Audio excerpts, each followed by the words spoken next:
Alrighty, with that said, let's give you your starting lineup for the feature tonight. Mason Foster, his first career XCAL pole position, and Luke Turpin lines up next to him.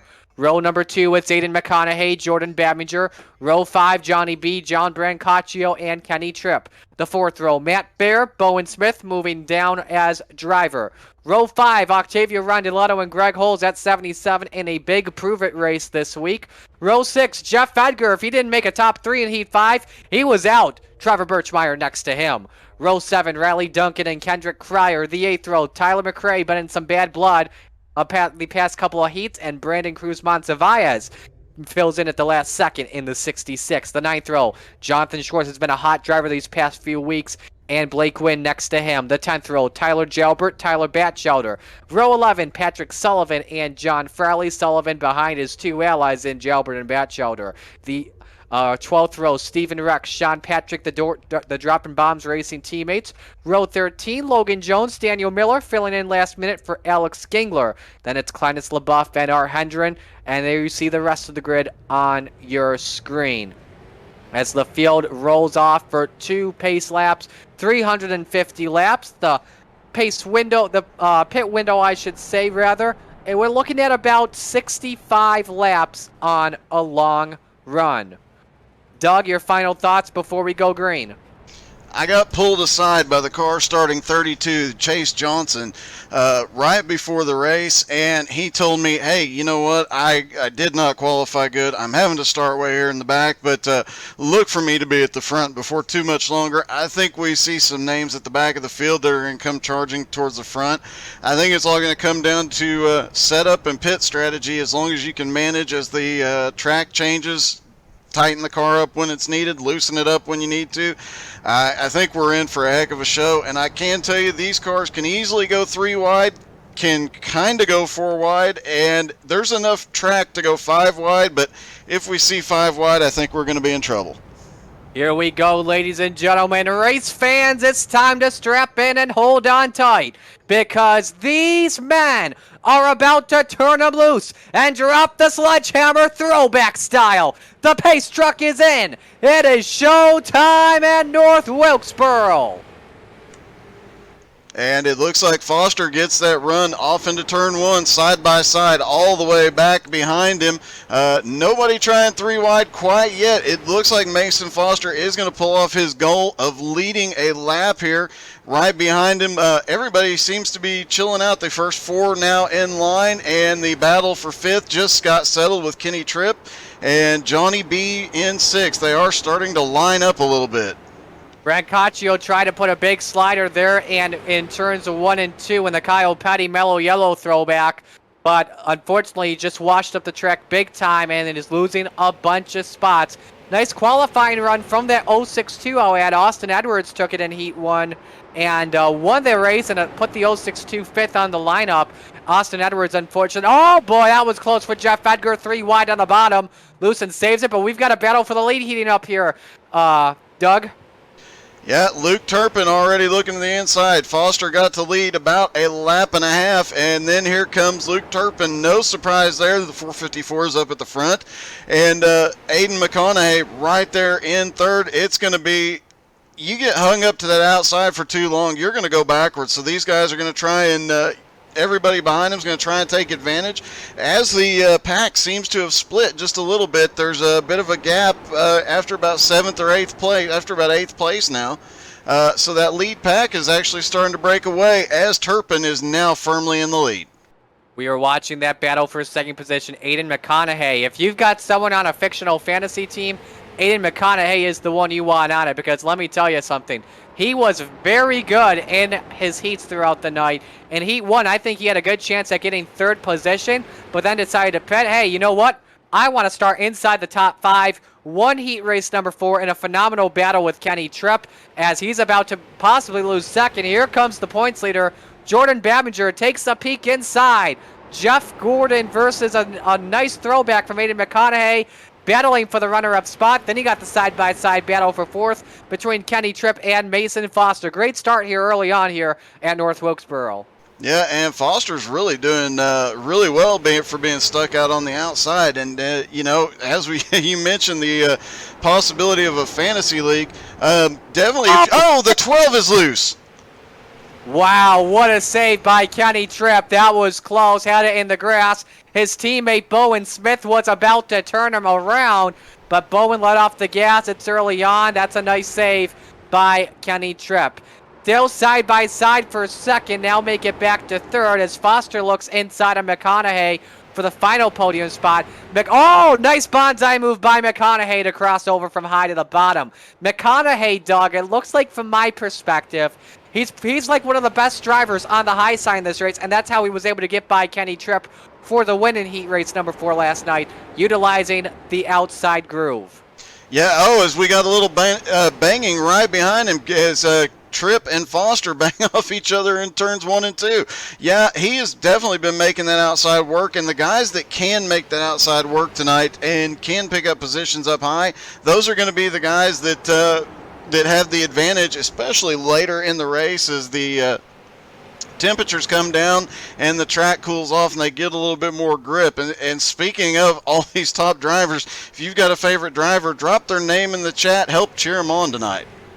Absolutely. We'll be watching the Twitch chat very closely. Appreciate you all coming on out for XCAL Racing's round number 17 of the 30 race calendar. McConaughey trying to look inside on points through Jordan Baminger for second as Baminger puts the crow horn on Turpin and accordions the field. Tripp is loose. McConaughey is loose. They both save it. That was a wicked close call.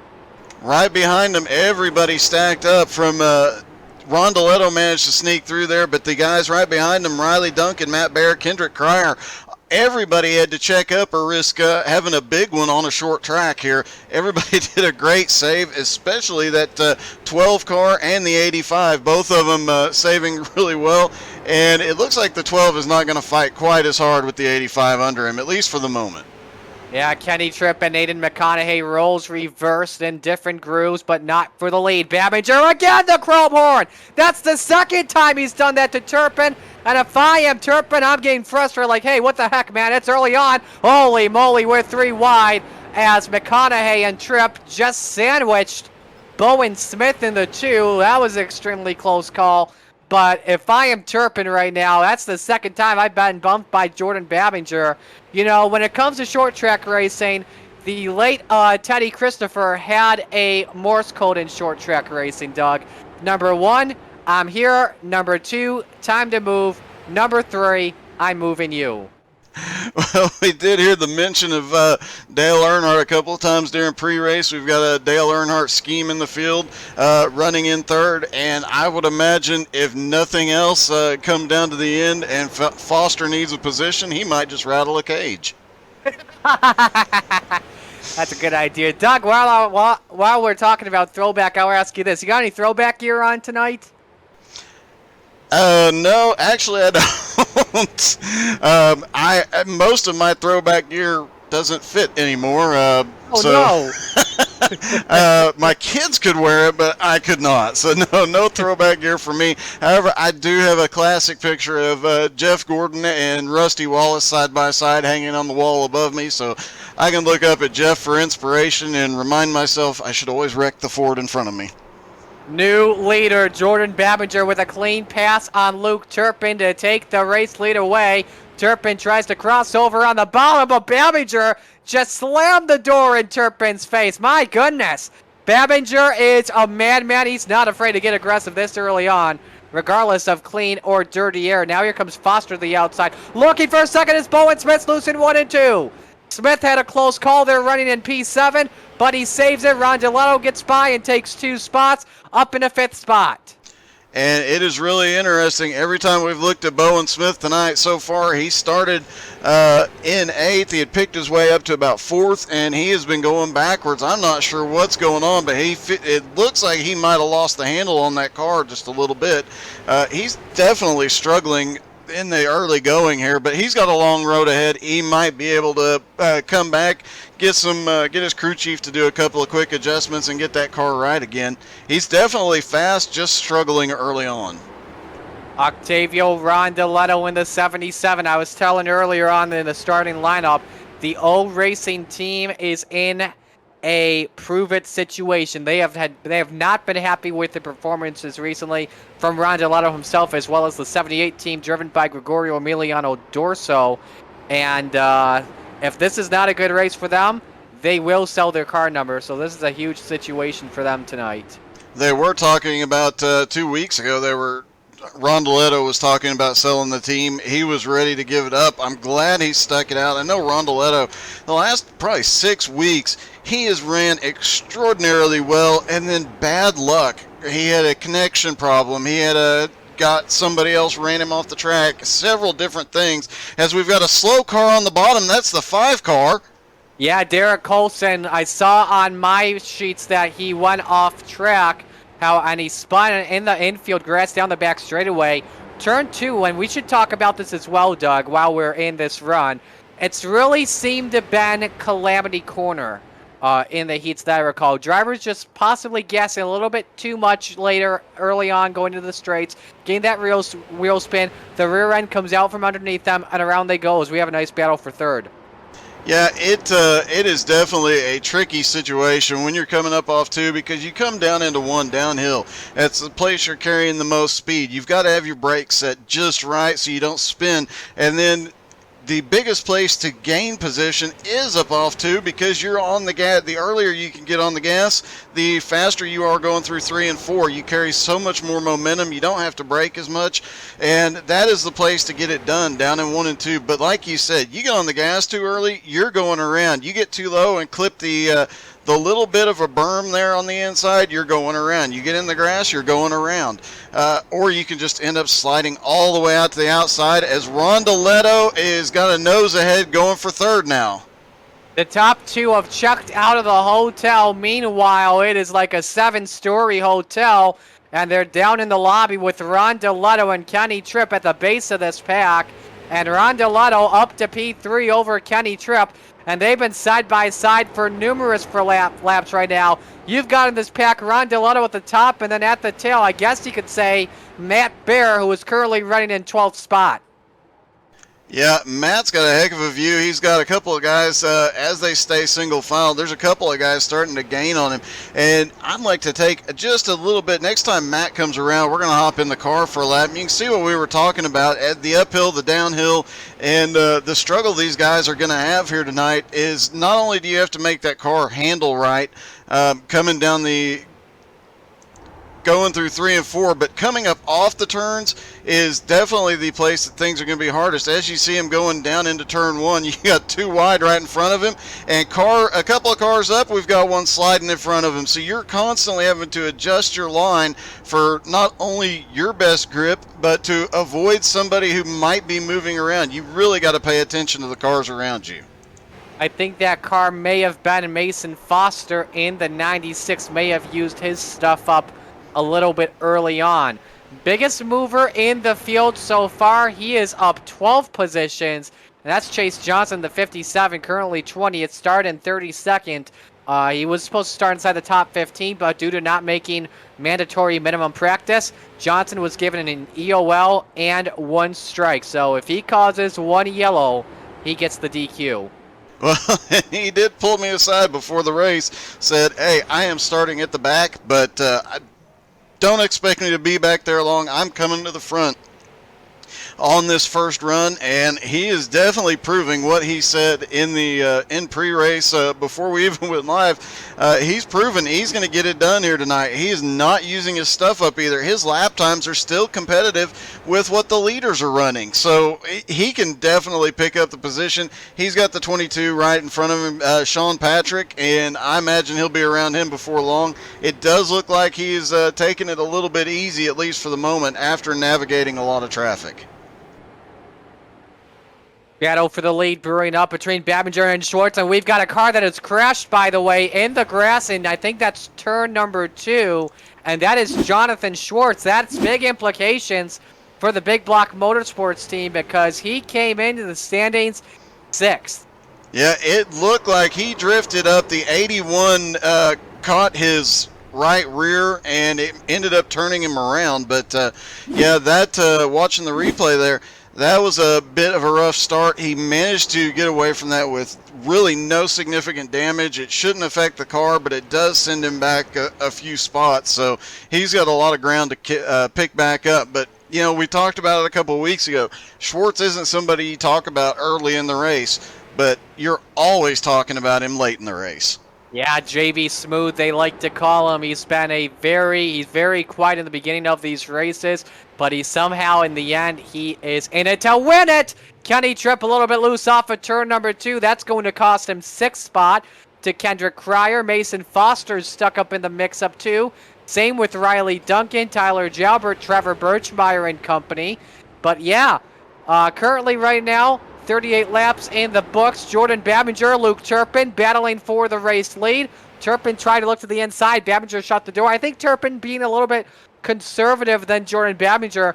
And when you think of a guy like Luke Turpin, you know he loves to stretch that fuel run as long as he can, because some way, somehow, he is in the right position at the right time. Oh, definitely. There's a couple of guys out here in the top 10 that are really good at stretching the mileage. And some of the leaders just came around a lap car. I believe it was the 21 of Art Hendren, who ended up in the wall in turns 1 and 2 as Octavio Rondoletto and Aiden McConaughey came around. Art has not had a lot of good runs here lately. He's just been just a ton of bad luck, probably more than Rondoletto, to be honest. But he's still out there fighting. You got to give a guy like that a shout out. He never gives up. Got a battle for third brewing up here. Octavio Rondoletto and Aiden McConaughey, about a car length and a half, separating third and fourth for right now. And nice battle going on between those two drivers. Again, like I said earlier on, this is a big prove-it day for the driver of the 77 from South America, from Argentina to be specific. Yeah, and it doesn't look like his other car is actually in the field here tonight, the 78. So definitely going to make it a little bit harder. But hopefully, you know, there's been several races recently where we picked Rondoletto to be the winner, and he just, whatever happened. He got really frustrated. That's the 12:25. That's Riley Duncan. Tyler Jalbert involved in turn 4. Yellow lights are on. See, they go off into turn 3 side by side. Oh, the 21 was slow, and the 25 had to check up just a little bit and collected the 04, and looked like everybody in the 16 both got caught in that. Everybody else manages to get by, but Riley Duncan, Patrick Sullivan, Tyler Jalbert, all caught up in that mess. That is not the way they wanted to start this race this early on. We were talking a lot about Riley Duncan making his debut. Has been fast all weekend in practice. Made it to lap 45 as the yellow flag comes out. Pit road is open. All the leaders are coming in. 2 tires and a full tank of XCAL racing fuel, or as Higgins, the XCAL spotter, or the XCAL superfan would call it, beer. Everyone's in, going for 2 tires, and while we're at it, let's tell you about Higgins, the XCAL spotter pack. $20 of out for sale right now, used in any iRacing events, and $20 on PayPal to president at xcalracing.com, and note hashtag where's Higgins. It is rated R and everything the title implies. We'll watch the race off pit road for you here. And that is Logan Jones, who plays some strategy, I believe. I don't think he was on the lead lap. And Turpin beats out Birchmeyer, Babinger, Rondoletto, McConaughey, Tripp, Bear, Johnson, Cryer, and Schwartz. We can tell you with Logan Jones, by the way, he was a lap down in 32nd. We're going to take our first break of the evening. When we come back, we'll give you the restart. Stay with us. It's XCAL Racing on How to Suck at iRacing.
Welcome back here to the Higgins the XCAL Spotter Pack 350. Fastest pit stop, by the way, went to Sean Patrick with a 19.78. Let's recap what happened there in that yellow. Tyler Jalbert gets the strike in the black flag. Clinus LaBeouf, Riley Duncan, John Friley get waves around the pace car. Warning has been issued to Tyler McRae to stay in formation, and reports it looked like he went down and checked up, tried to make a pass, but it did not work out. While we're waiting to go back to green, let's welcome one of our newest sponsors to XCAL Racing.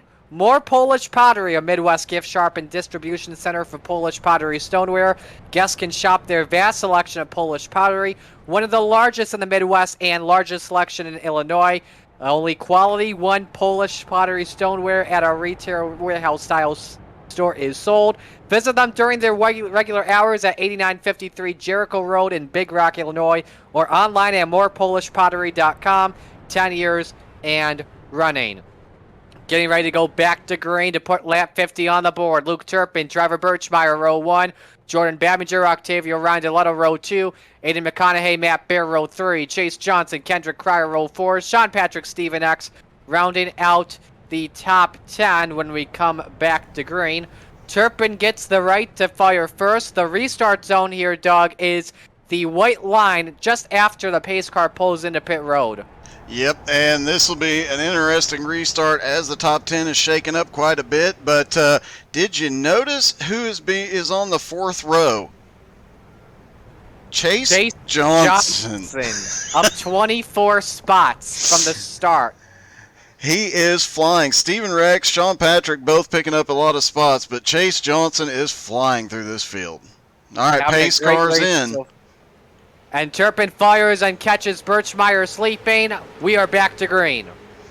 This battle between Birchmeyer and Turpin, nothing new. We've seen it all season. We got the crash I'm hearing, by the way, on the reports. Apologies. Tyler Jalbert crashed on the restart. Same with Art Hendren, Daniel Miller in the 82, and that's going to bring a yellow flag out. There was a mess on the restart. They are stopped up on the outside, and yeah, the leaders just caught up to them. No question about it. Oh, yeah, I see. They were, everybody was kind of checked up. They just didn't get going.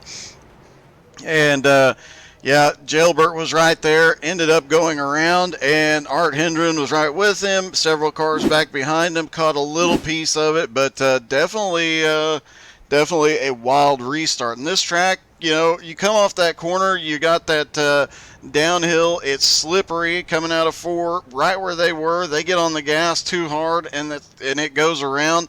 Add to the fact that the guys in front of them had pretty much accordioned, and they had nowhere to go. Looks like the one that didn't really go was the 53 of Batchelder, or it could be the 81 of Blake Wynn. And yeah, Jalbert gets into Art Hendren. JB Smooth gets a little loose. He saves it. And then Hendren and Jalbert go around, and somehow, that's how the 82 of Miller get involved with nowhere to go. Foster got a piece of it, and same with Logan Jones. The day for Tyler Jalbert has turned from bad to worse for the driver of the 04, who came in 10th in the standings, and he was just only 1 point behind Chase Johnson in 9th. Just got a comment. Ronnie Walters said he could hear race control from where he is. Yeah, I imagine race control not happy with the way that restart went.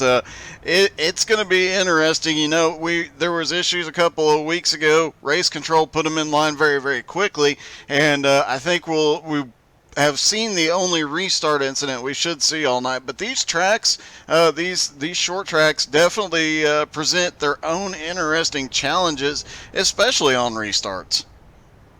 Absolutely, and we can tell you this, Tyler Jalbert has been disqualified. That may be the quickest I've seen a driver get disqualified that didn't have any strikes entering the feature. So 56 laps, and the Whale PD tells the weapon to put it in park. You are done for the day.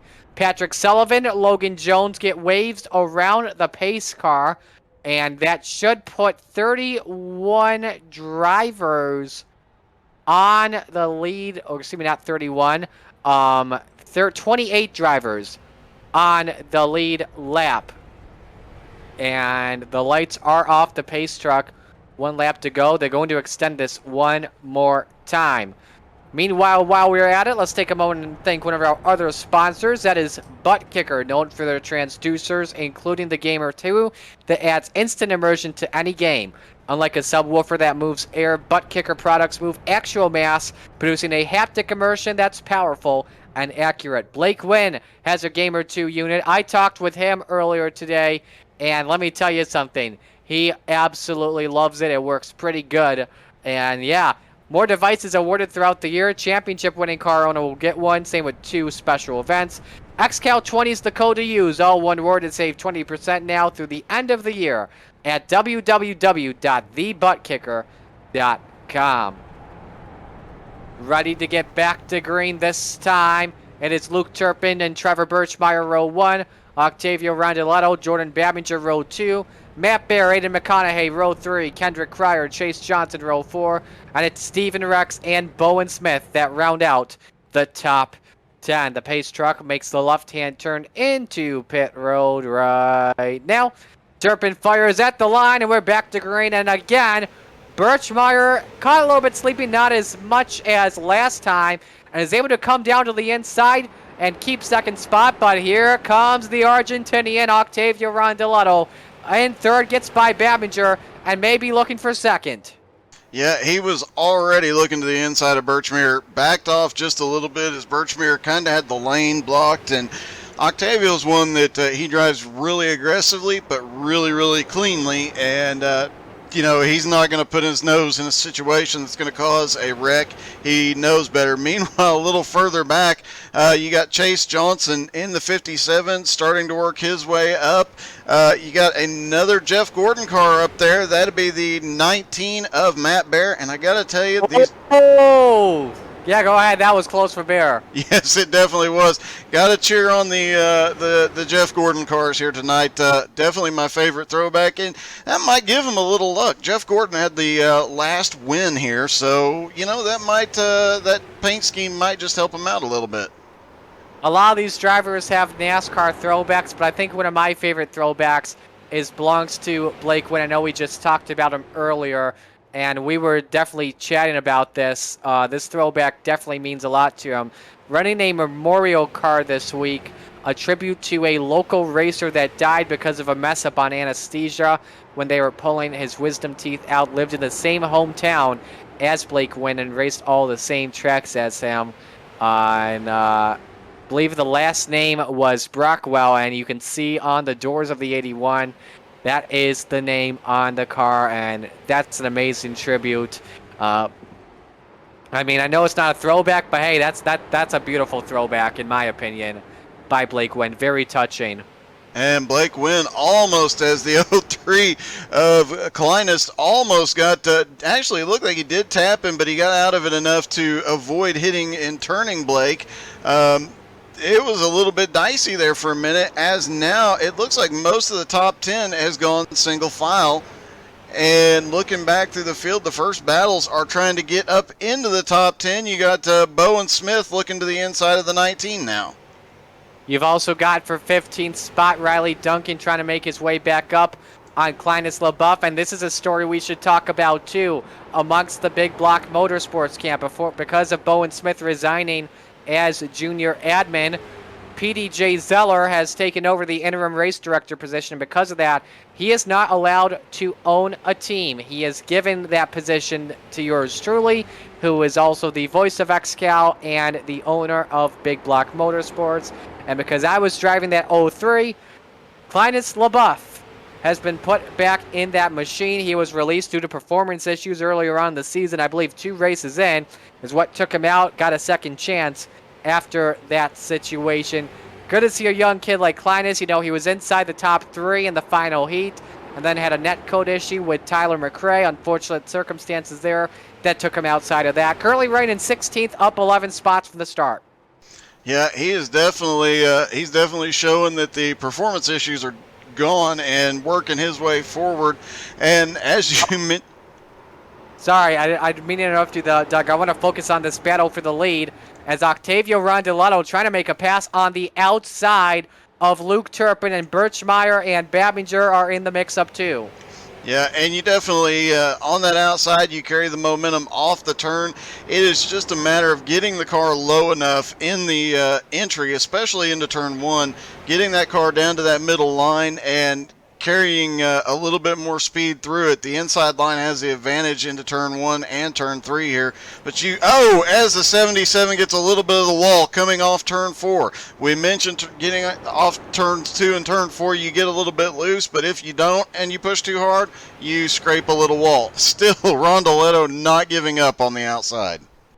This was a stacked entry list that only had a small amount. 33 cars could fit in just one single pit lane at North Wilkesboro Speedway.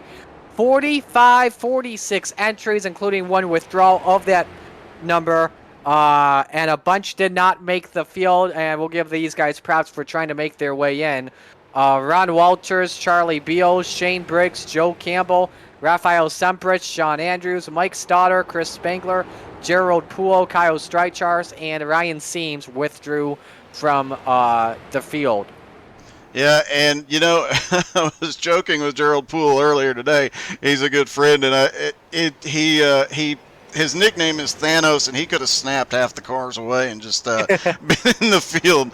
But good on him to not. And the guys that are out here, obviously the smaller pit road, they're having to fight for every position. It's usually not an issue, but this week it is. It does happen at a couple of short tracks, and it shows you the caliber of drivers that some of those names that aren't out here tonight are some of the top drivers on iRacing. And for them to be left out, that tells you how fast some of these guys that are out here, like Rondeletto, Turpin, Birchmere, and McConaughey, Babinger, those guys, those are the top guys, and they are all showing why they deserve to be here tonight. I was telling you earlier on, these guys can go side by side for numerous laps, and we are seeing it exactly right here. I don't know how long it's been for Turpin and Rondeletto to be in a drag race around this short track oval, but fans are getting a treat. Two of the best in XCAL right now as Turpin has to check up there on the bottom, almost clips the grass. Rondeletto leads by about a rear tire, but Turpin still fighting back on the inside. Just great racing overall. Now Birchmeyer moves top shelf, and this could open the door for McConaughey to the inside. Battle for first, battle for third, and by himself in fifth is Cryer. Yeah, and right behind them, you got Chase Johnson and Bowen Smith, two of the youngest members of XCAL, side by side in the top 10. Like we mentioned earlier, Chase Johnson said before the race, starting last, he'd be at the front before long. Here he is, 78 laps in, up in 7th place, or battling for 7th. And a lot of side-by-side racing going on further in the back as well, as Clias LeBeau has... Chase Johnson and Bowen Smith made contact. Sorry, Doug, go ahead. Just saying, Kleinest has started to pick up positions again as well. He must have had an adjustment as the 57 gets right to the back bumper. Is he going to push Bowen down the straightaway? That is some insane close racing. Too close for comfort as there's contact for the lead, I think, between Turpin and Rondeletto, and Octavio just so close to clearing Turpin as the 454 outbreaks going into turn number 3, and it's going to be close at the stripe. It's Octavio by a bumper. And this battle going on, it's been going on since we went green a little over 20 laps ago. These two have been side by side for the vast majority of the last 20 laps. This is crazy, and now the two behind them are actually pulling up closer to the two front cars. It makes you wonder if Aiden or Trevor is faster than those two cars in the front, and they're just kind of stuck there. How long before we see one of these guys force the issue and make it 3 wide? It might be Aiden McConaughey as he's starting to peak a little low. This is a hornet's nest right now. 7 cars under a blanket, something normal that you would see at Rockingham. But my goodness, incredible racing so far for the lead at the Wilk. And oh my goodness, Rondeletto and Turpin barely made contact. They may signal as a 0X or the sound effect from Netcode. But this is just great racing. Birchmeyer drove himself just a little bit. That cost himself third to McConaughey. Now let's see if Aiden decides to go the top side because that's his strong suit. Doesn't work. Birchmeyer fights back on the outside. And this is getting wild. And I got to tell you, of everybody out there tonight, I love the Jeff Gordon paint schemes. I love the throwback paint schemes. But that 77, I am rooting for that man tonight. He needs a good run here tonight. He really needs. Oh, it's a touch again. Here comes McConaughey. 3 wide for the lead off turn 2. McConaughey looking to the inside. He had been peeking down there a few times. Can't get there. The 454 drifts way up. McConaughey to the inside. McConaughey takes the lead. The 77 has the lead at the line. They're 3 wide right behind him. Breyer backs out of it. It's wicked close here. Rodolano to the lead. Turpin back to third. McConaughey's in second. Almost had the double overtake for the lead. That was a close call there. But my goodness, what a wicked Hornet's Nest off of turn 4. Insane racing going on. Something you normally see at the final laps is happening on lap 87 to 350. This is getting a little bit exciting. And like you said, we're 87 laps into a 350 lap. We're barely a quarter of the way through it, and they're racing like it's the last lap. Octavio he was getting pushed up into the wall. He never got out of the gas. He kept going full send and managed to get that lead. But Aiden McConaughey right there is now closing back in. I think everybody had to take a lap or two to catch their break, and it looks like a couple cars have gone off track. Jeff Edgar and Patrick Sullivan currently 21st and 22nd. Reports on SDK that they went off the track. Here comes Logan Jones as well. Those drivers are on the lead lap in mid-pack for right now. Don't know what the situation was between those two. I'm almost afraid to look with the battle going on, but let's see if we can take a quick look up and see what happened. Oh, there was a brief touch as they went into turn 1. The 16 then got tapped by the 7, and the other car just went to the high side and has heavy damage. Aiden McConaughey, I don't know if you noticed it too earlier on, by the way, Doug, but McConaughey's been blinking just like maybe once every minute, I would guess, and actually caused some netcode contact with, I think it was Trevor Birchmeyer at once. If not, it may have been Luke Turpin. Yeah, there's 2 cars that are in the top 5, and I have lost which one the other one was. I think it might have been Birchmere.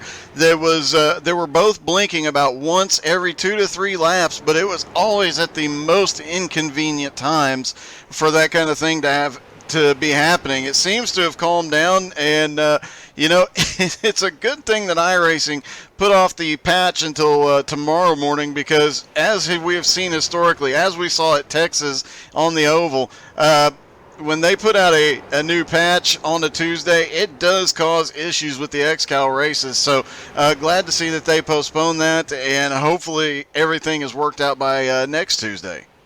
Doug, I don't want to be hearing about Texas. I want to forget that race, because back when I was driving the 52, my best chance at winning an XCAL race was I didn't think it was going to happen, but I lost connection, I think, 3 times, I think? Yeah, and we almost red flagged that race because the connectivity issues were so bad, and it was all due to the new damage model. These cars do get an update, as Aiden blinks again.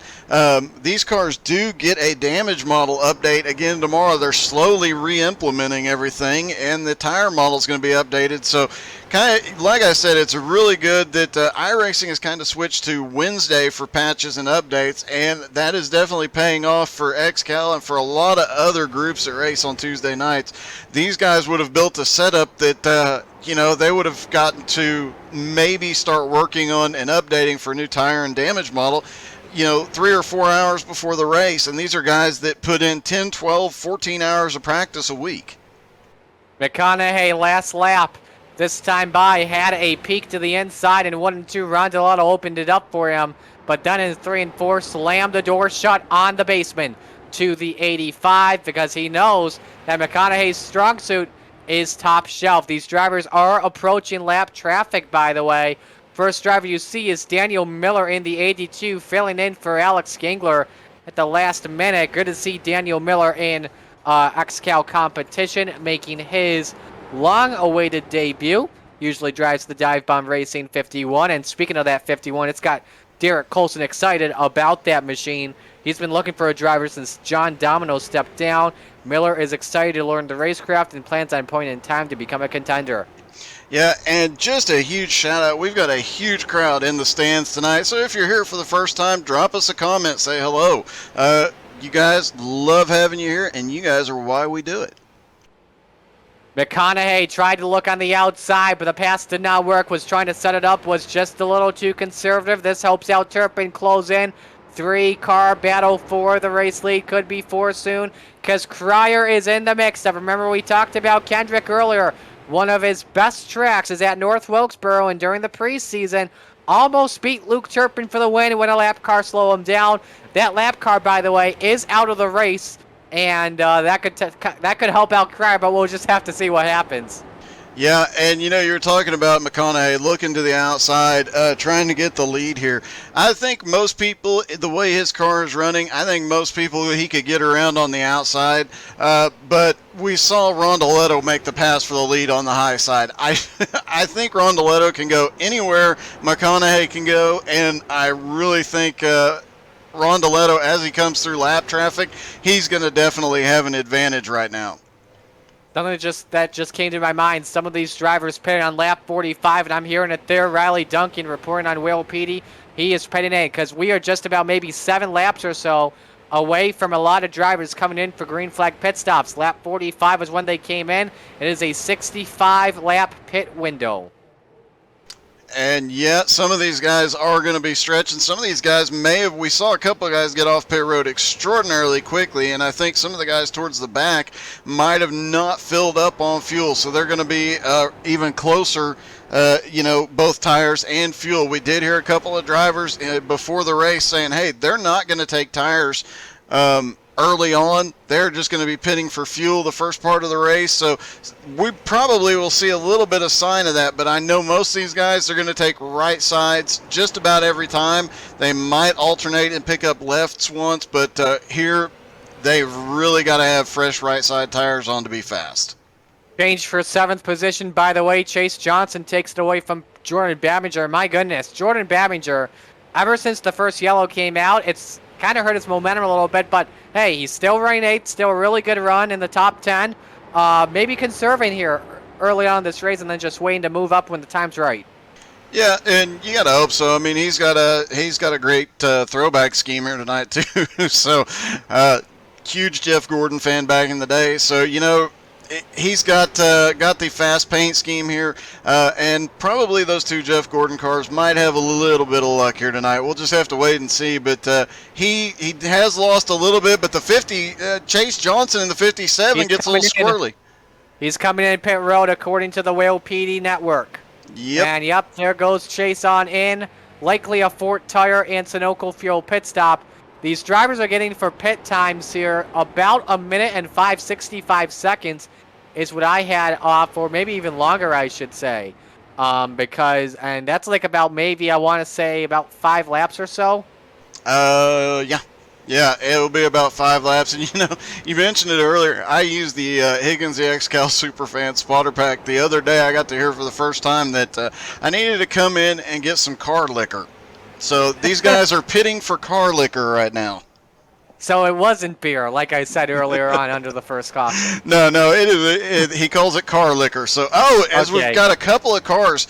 As the tire wear is starting, Bowen Smith grabbed a little bit of the wall coming out of turn 4, starting to show some of the tire going away a little bit as he's trying to push. I think Bowen will be backing out just a little bit and trying to save something. He did not come as hard through 3 and 4 that time, and just looking through the field to see if anybody else is having the same problem, but with this lap traffic, I imagine everybody's going to be, at least in the top 10, is going to be a little bit more conservative. Bowen Smith with a nice throwback to Alan Kowicki. We've got a nice battle happening for P3 as Kendrick Cryer has closed in on Luke Turpin. But look at that mess ahead of him with back markers.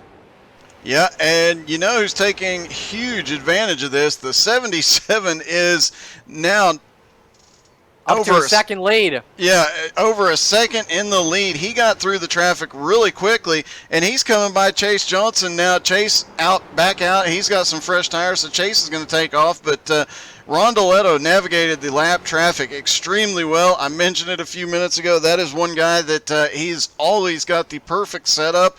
Just needs a little bit of luck, and Lady Luck is in his favor here tonight. Absolutely, Rondoletto having a good race. Again, this is a must-win situation for him. As you can see from the track, because we have had a over 65-lap green flag run now, look at how this track has started to develop. The marbles up on the outside on the apron throughout this entire course.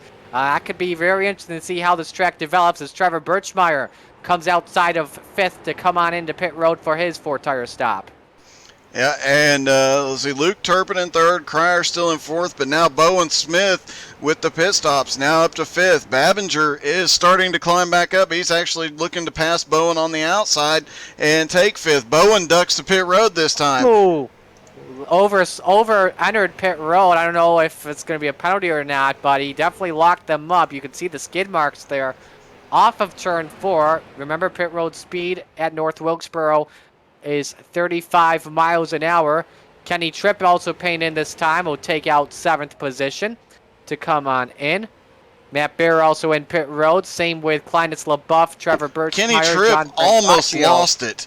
Kenny Tripp had to get on the brakes hard. We didn't see the smoke off the back tires. He just ended up almost completely sideways coming into turn 1. And you can see there at the entrance to pit road where the wall starts, that is where you have to be down to 35. So you're going from almost 100 miles an hour down to 35 in the blink of an eye. And I would expect to see more than one issue on pit road entry tonight. You got to be careful, too, of that pit road exit as well, because there is no apron here on that exit. You got to make sure that when you're driving, you're respecting the low line and watching guys like Clinus LaBeouf come on out and share the road.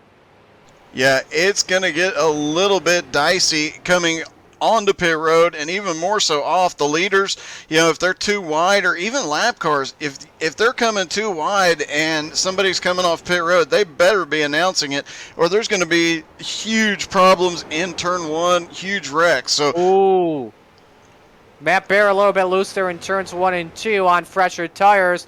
That was very close there. As drivers are all coming down pit road, the leader comes on down.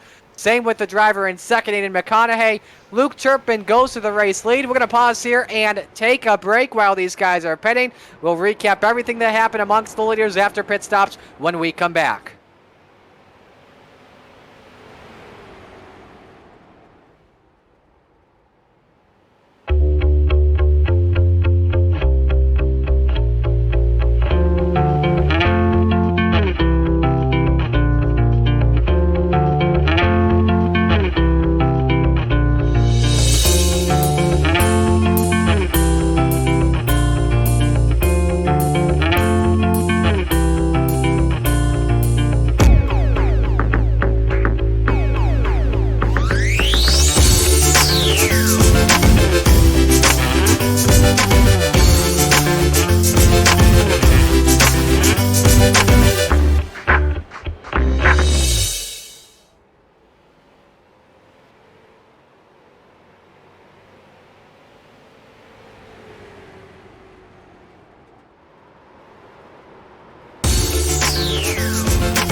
Welcome back to Virtual North Wilkesboro Speedway for the Higgins the XCAL Spotter Pack 350.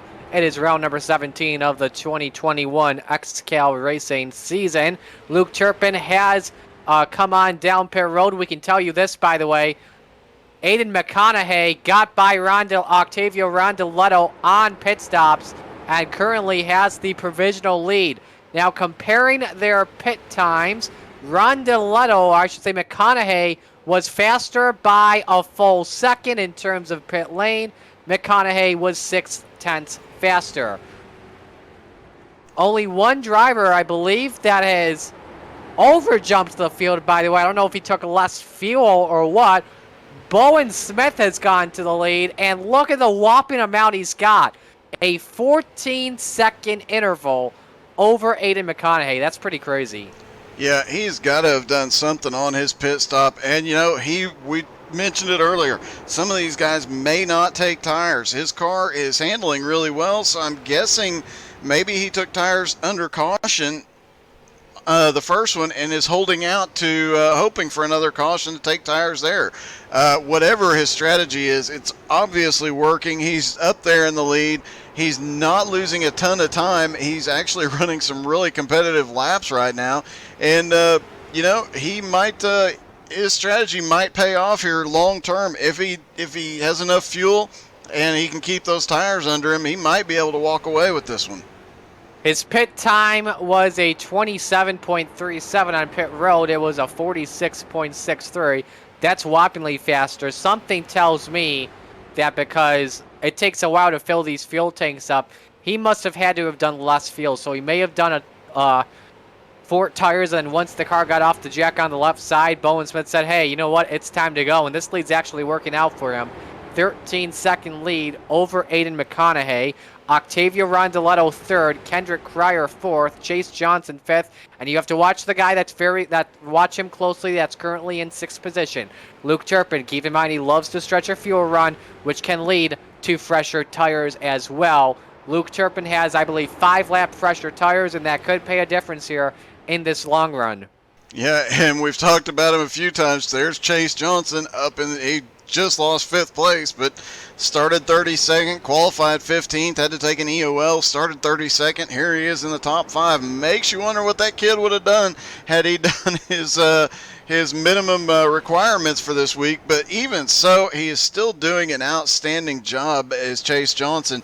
And just a note that just on the chat, it is possible Bowen Smith could have taken 4 tires and all the fuel that he could on that 4-tire stop, but quit because it takes longer to fill the car than it does to put the 4 tires on. So that's a possibility as well. There's no telling what kind of strategy he has there.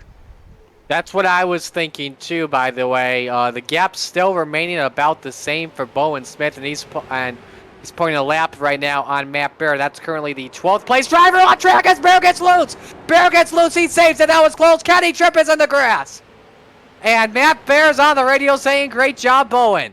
My goodness, if Matt Bear gets turned, that's easily a yellow. No brainer.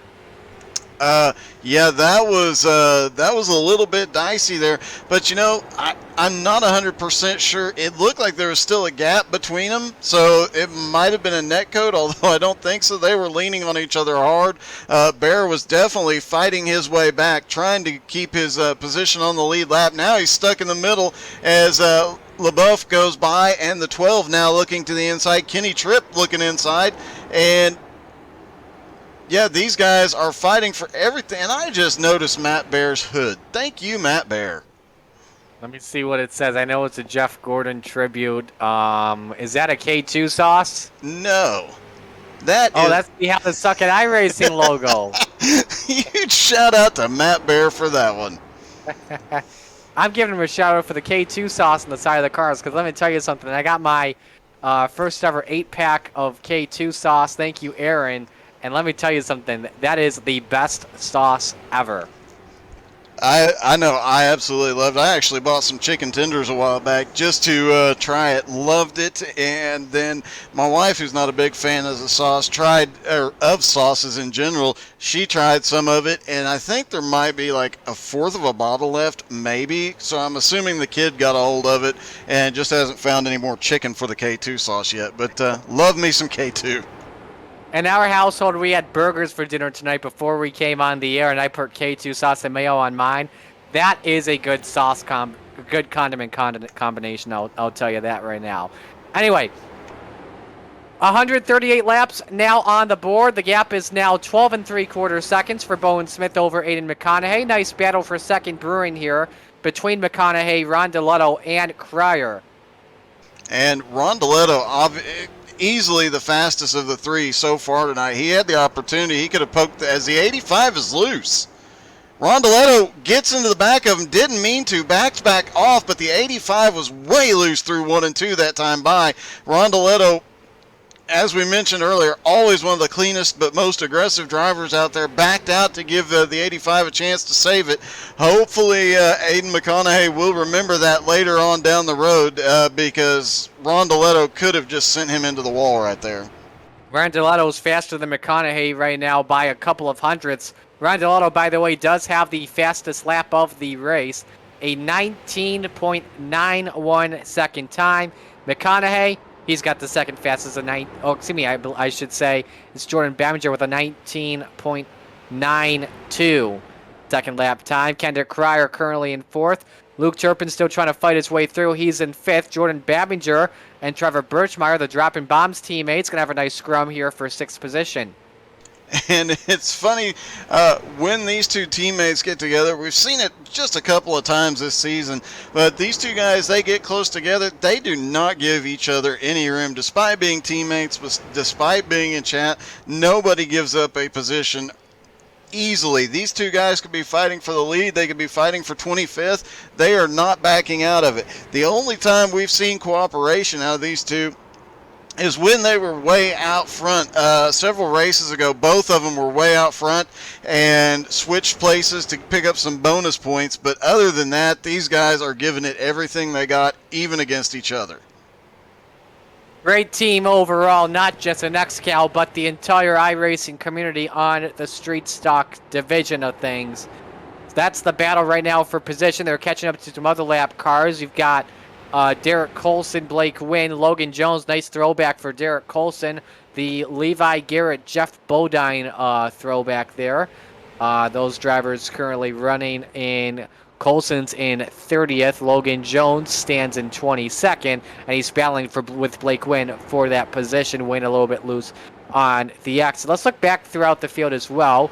Tyler Batchelder currently 9th. How about Riley Duncan rounding up the top 10? Battle for 11th could be getting set up here in just a moment. Clinus LaBeouf and Kenny Tripp as Tripp takes a look to the inside. What happened to Kenny Tripp? Why did he fall back to 12th? Well, I'll tell you this, and Doug, you pointed this out when he was making his pit stop.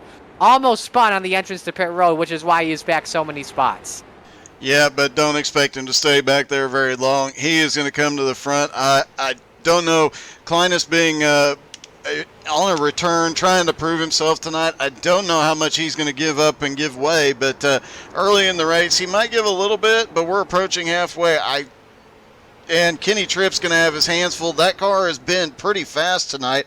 Clinus has been, and it's going to be interesting to watch. But another one, our rookie driver here tonight.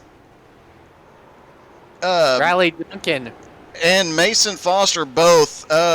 Both cars have had incidents that we've kind of missed. Riley Duncan obviously coming out better, but Mason Foster has had a couple of bangs, and the rookie, like you said, Riley Duncan, he has still managed to, he's been either right behind or in the middle of a lot of different stuff, still managing to hold on to 10th, so a great rookie outing for that young man.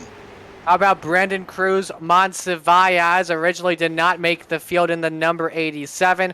Paul Coleman Jr., who owns the K2 Motorsports team, said, hey, you want to drive in? You were really good. Almost beat Jeff Edgar for the final transfer spot. There is Schwartz bump spare. Schwartz moves himself out of the way, gives up a spot there to Cruz Monsivallez.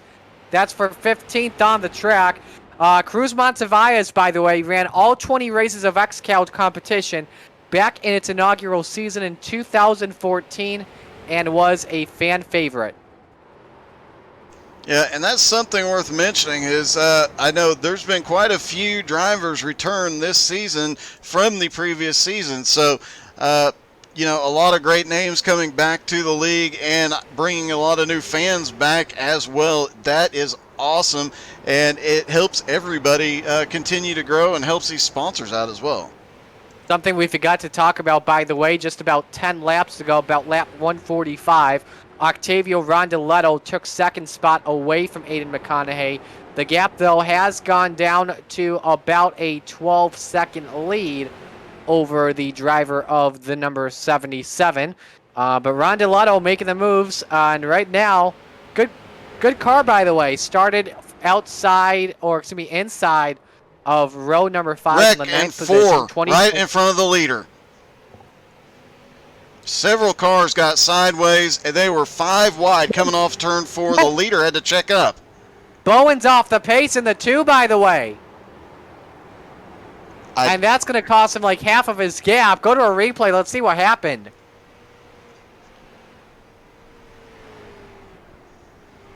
I'm watching right now. Yeah, a bunch of drivers got sideways. One of them was Mason Foster in that number 96.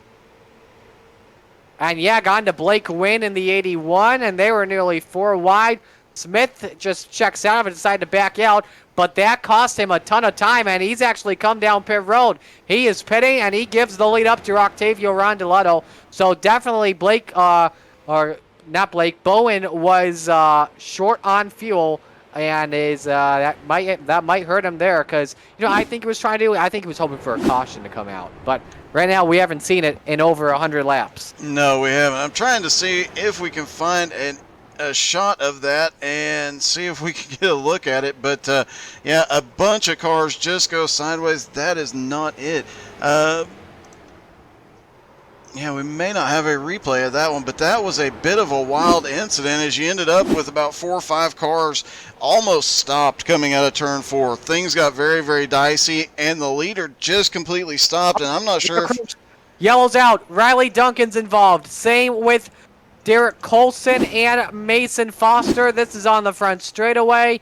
That is absolutely not what Bowen Smith wanted. He wanted it like 10 laps earlier, and that definitely changes the outcome. Let's watch a replay here, Doug. Oh, the 25 came off of turn 4, drifted up into the front of the 5 as the 5 was picking up momentum and just caught him, and that put Riley Duncan, Derek Colson, and Mason Foster into the inside wall. Lot of damage for those 3 cars, and all 3 of them very, very fast here tonight. Obviously, Derek, yep, there it goes.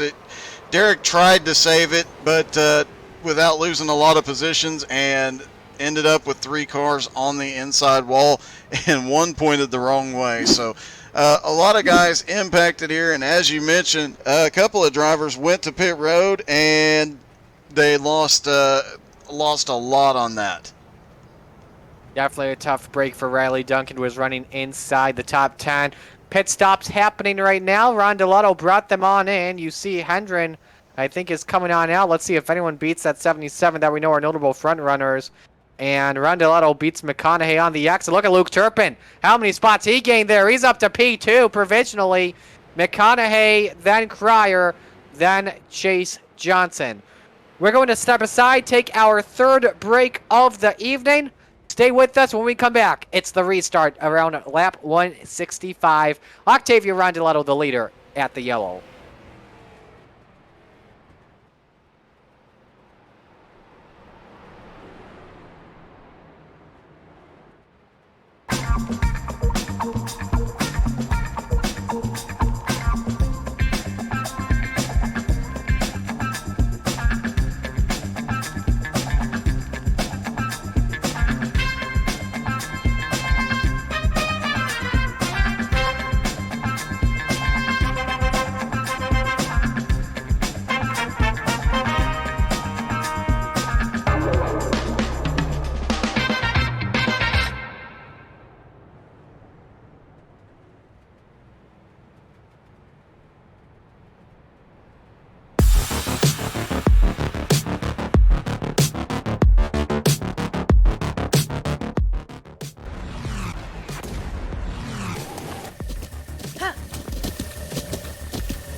With the Butt Kicker Gamer 2, what you see and what you hear is what you feel.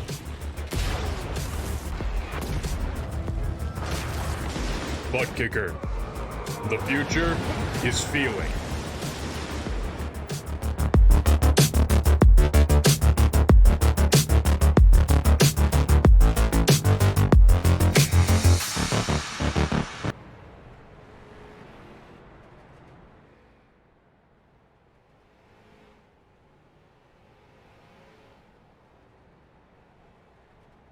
Welcome back to North Wilkesboro Speedway for the Higgins, the XCAL Spotter Pack 350. Just to recap the yellow, it has been deemed a racing deal. Definitely the call there. Riley Duncan, Derek Colson given EOL penalties. Jose Gaudino, Greg Holes, and Clinus LaBeouf were given waves around the pace car. We are extending the yellow once again for a couple of laps.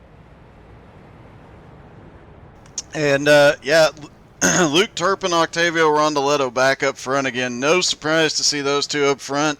Actually, most of that top 10, really not a huge surprise to see up there. But Chase Johnson, can't say enough about that kid. He is started 32nd. He is up to 5th. He said he was going to do it, and here he is getting the job done. Several other drivers, like we mentioned earlier in the race, Jonathan Schwartz, we don't talk about him much early in the race, but here he is about the halfway point, up to 6th. He is always right up there as the lights are finally out on the pace car, and Rondoletto is going to control the restart here.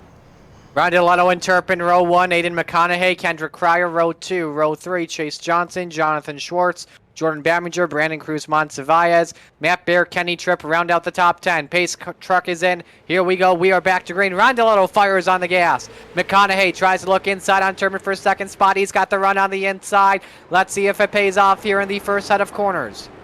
Yeah, and a lot of these guys just... Cryer just got a lot of guys struggling.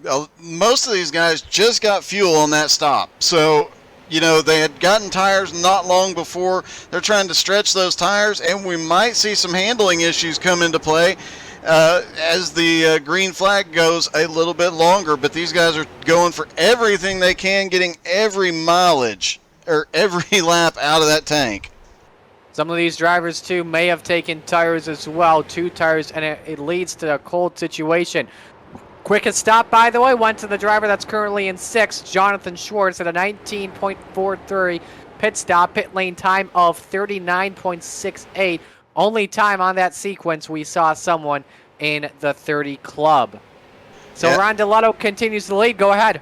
I was just going to say, we got to ask what happened to the 82. That is Daniel Miller, currently running in 29th. He is, looks like a couple of laps down, but still fighting back there. And he is in the position I think he would be able to, if there's another caution, get at least one of his laps back. So we'll see if he can get that done.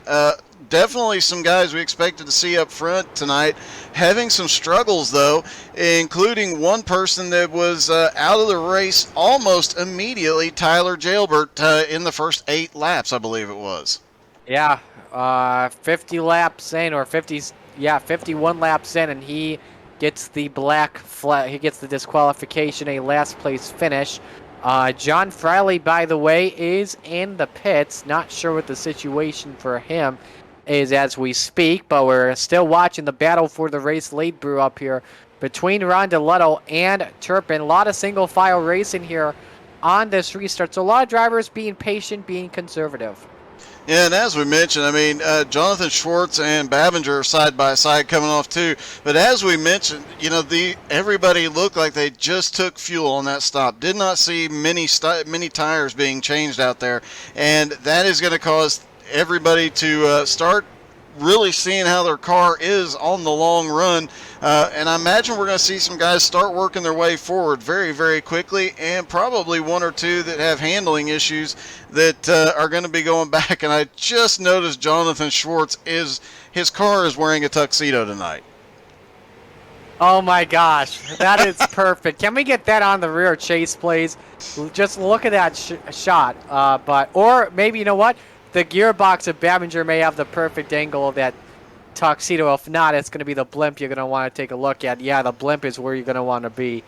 I don't know what led to that for a throwback, but that's pretty damn impressive. Yeah, going to the chopper, and you can see it all the way front to back. That is definitely thank you to the chopper pilot for getting these awesome views. He's even got it on the quarter panels here tonight. So that is different and a heck of a throwback. Back up front, though, Rondoletto continues to lead. Turpin cannot seem to get a run on him. We are now at the halfway point, so that means it's time to talk about Higgins the XCAL Spotter Pack. Want more Higgins the XCAL Superfan outside of the halfway point? Introducing Higgins the XCAL Spotter Pack. Over 500 messages of Higgins that can be used in any iRacing event, and it's available now. And Excuse me, order your copy, send $20 to president@xcalracing.com with note hashtag Where's Higgins. The spotter pack is rated R and everything the title implies. Doug?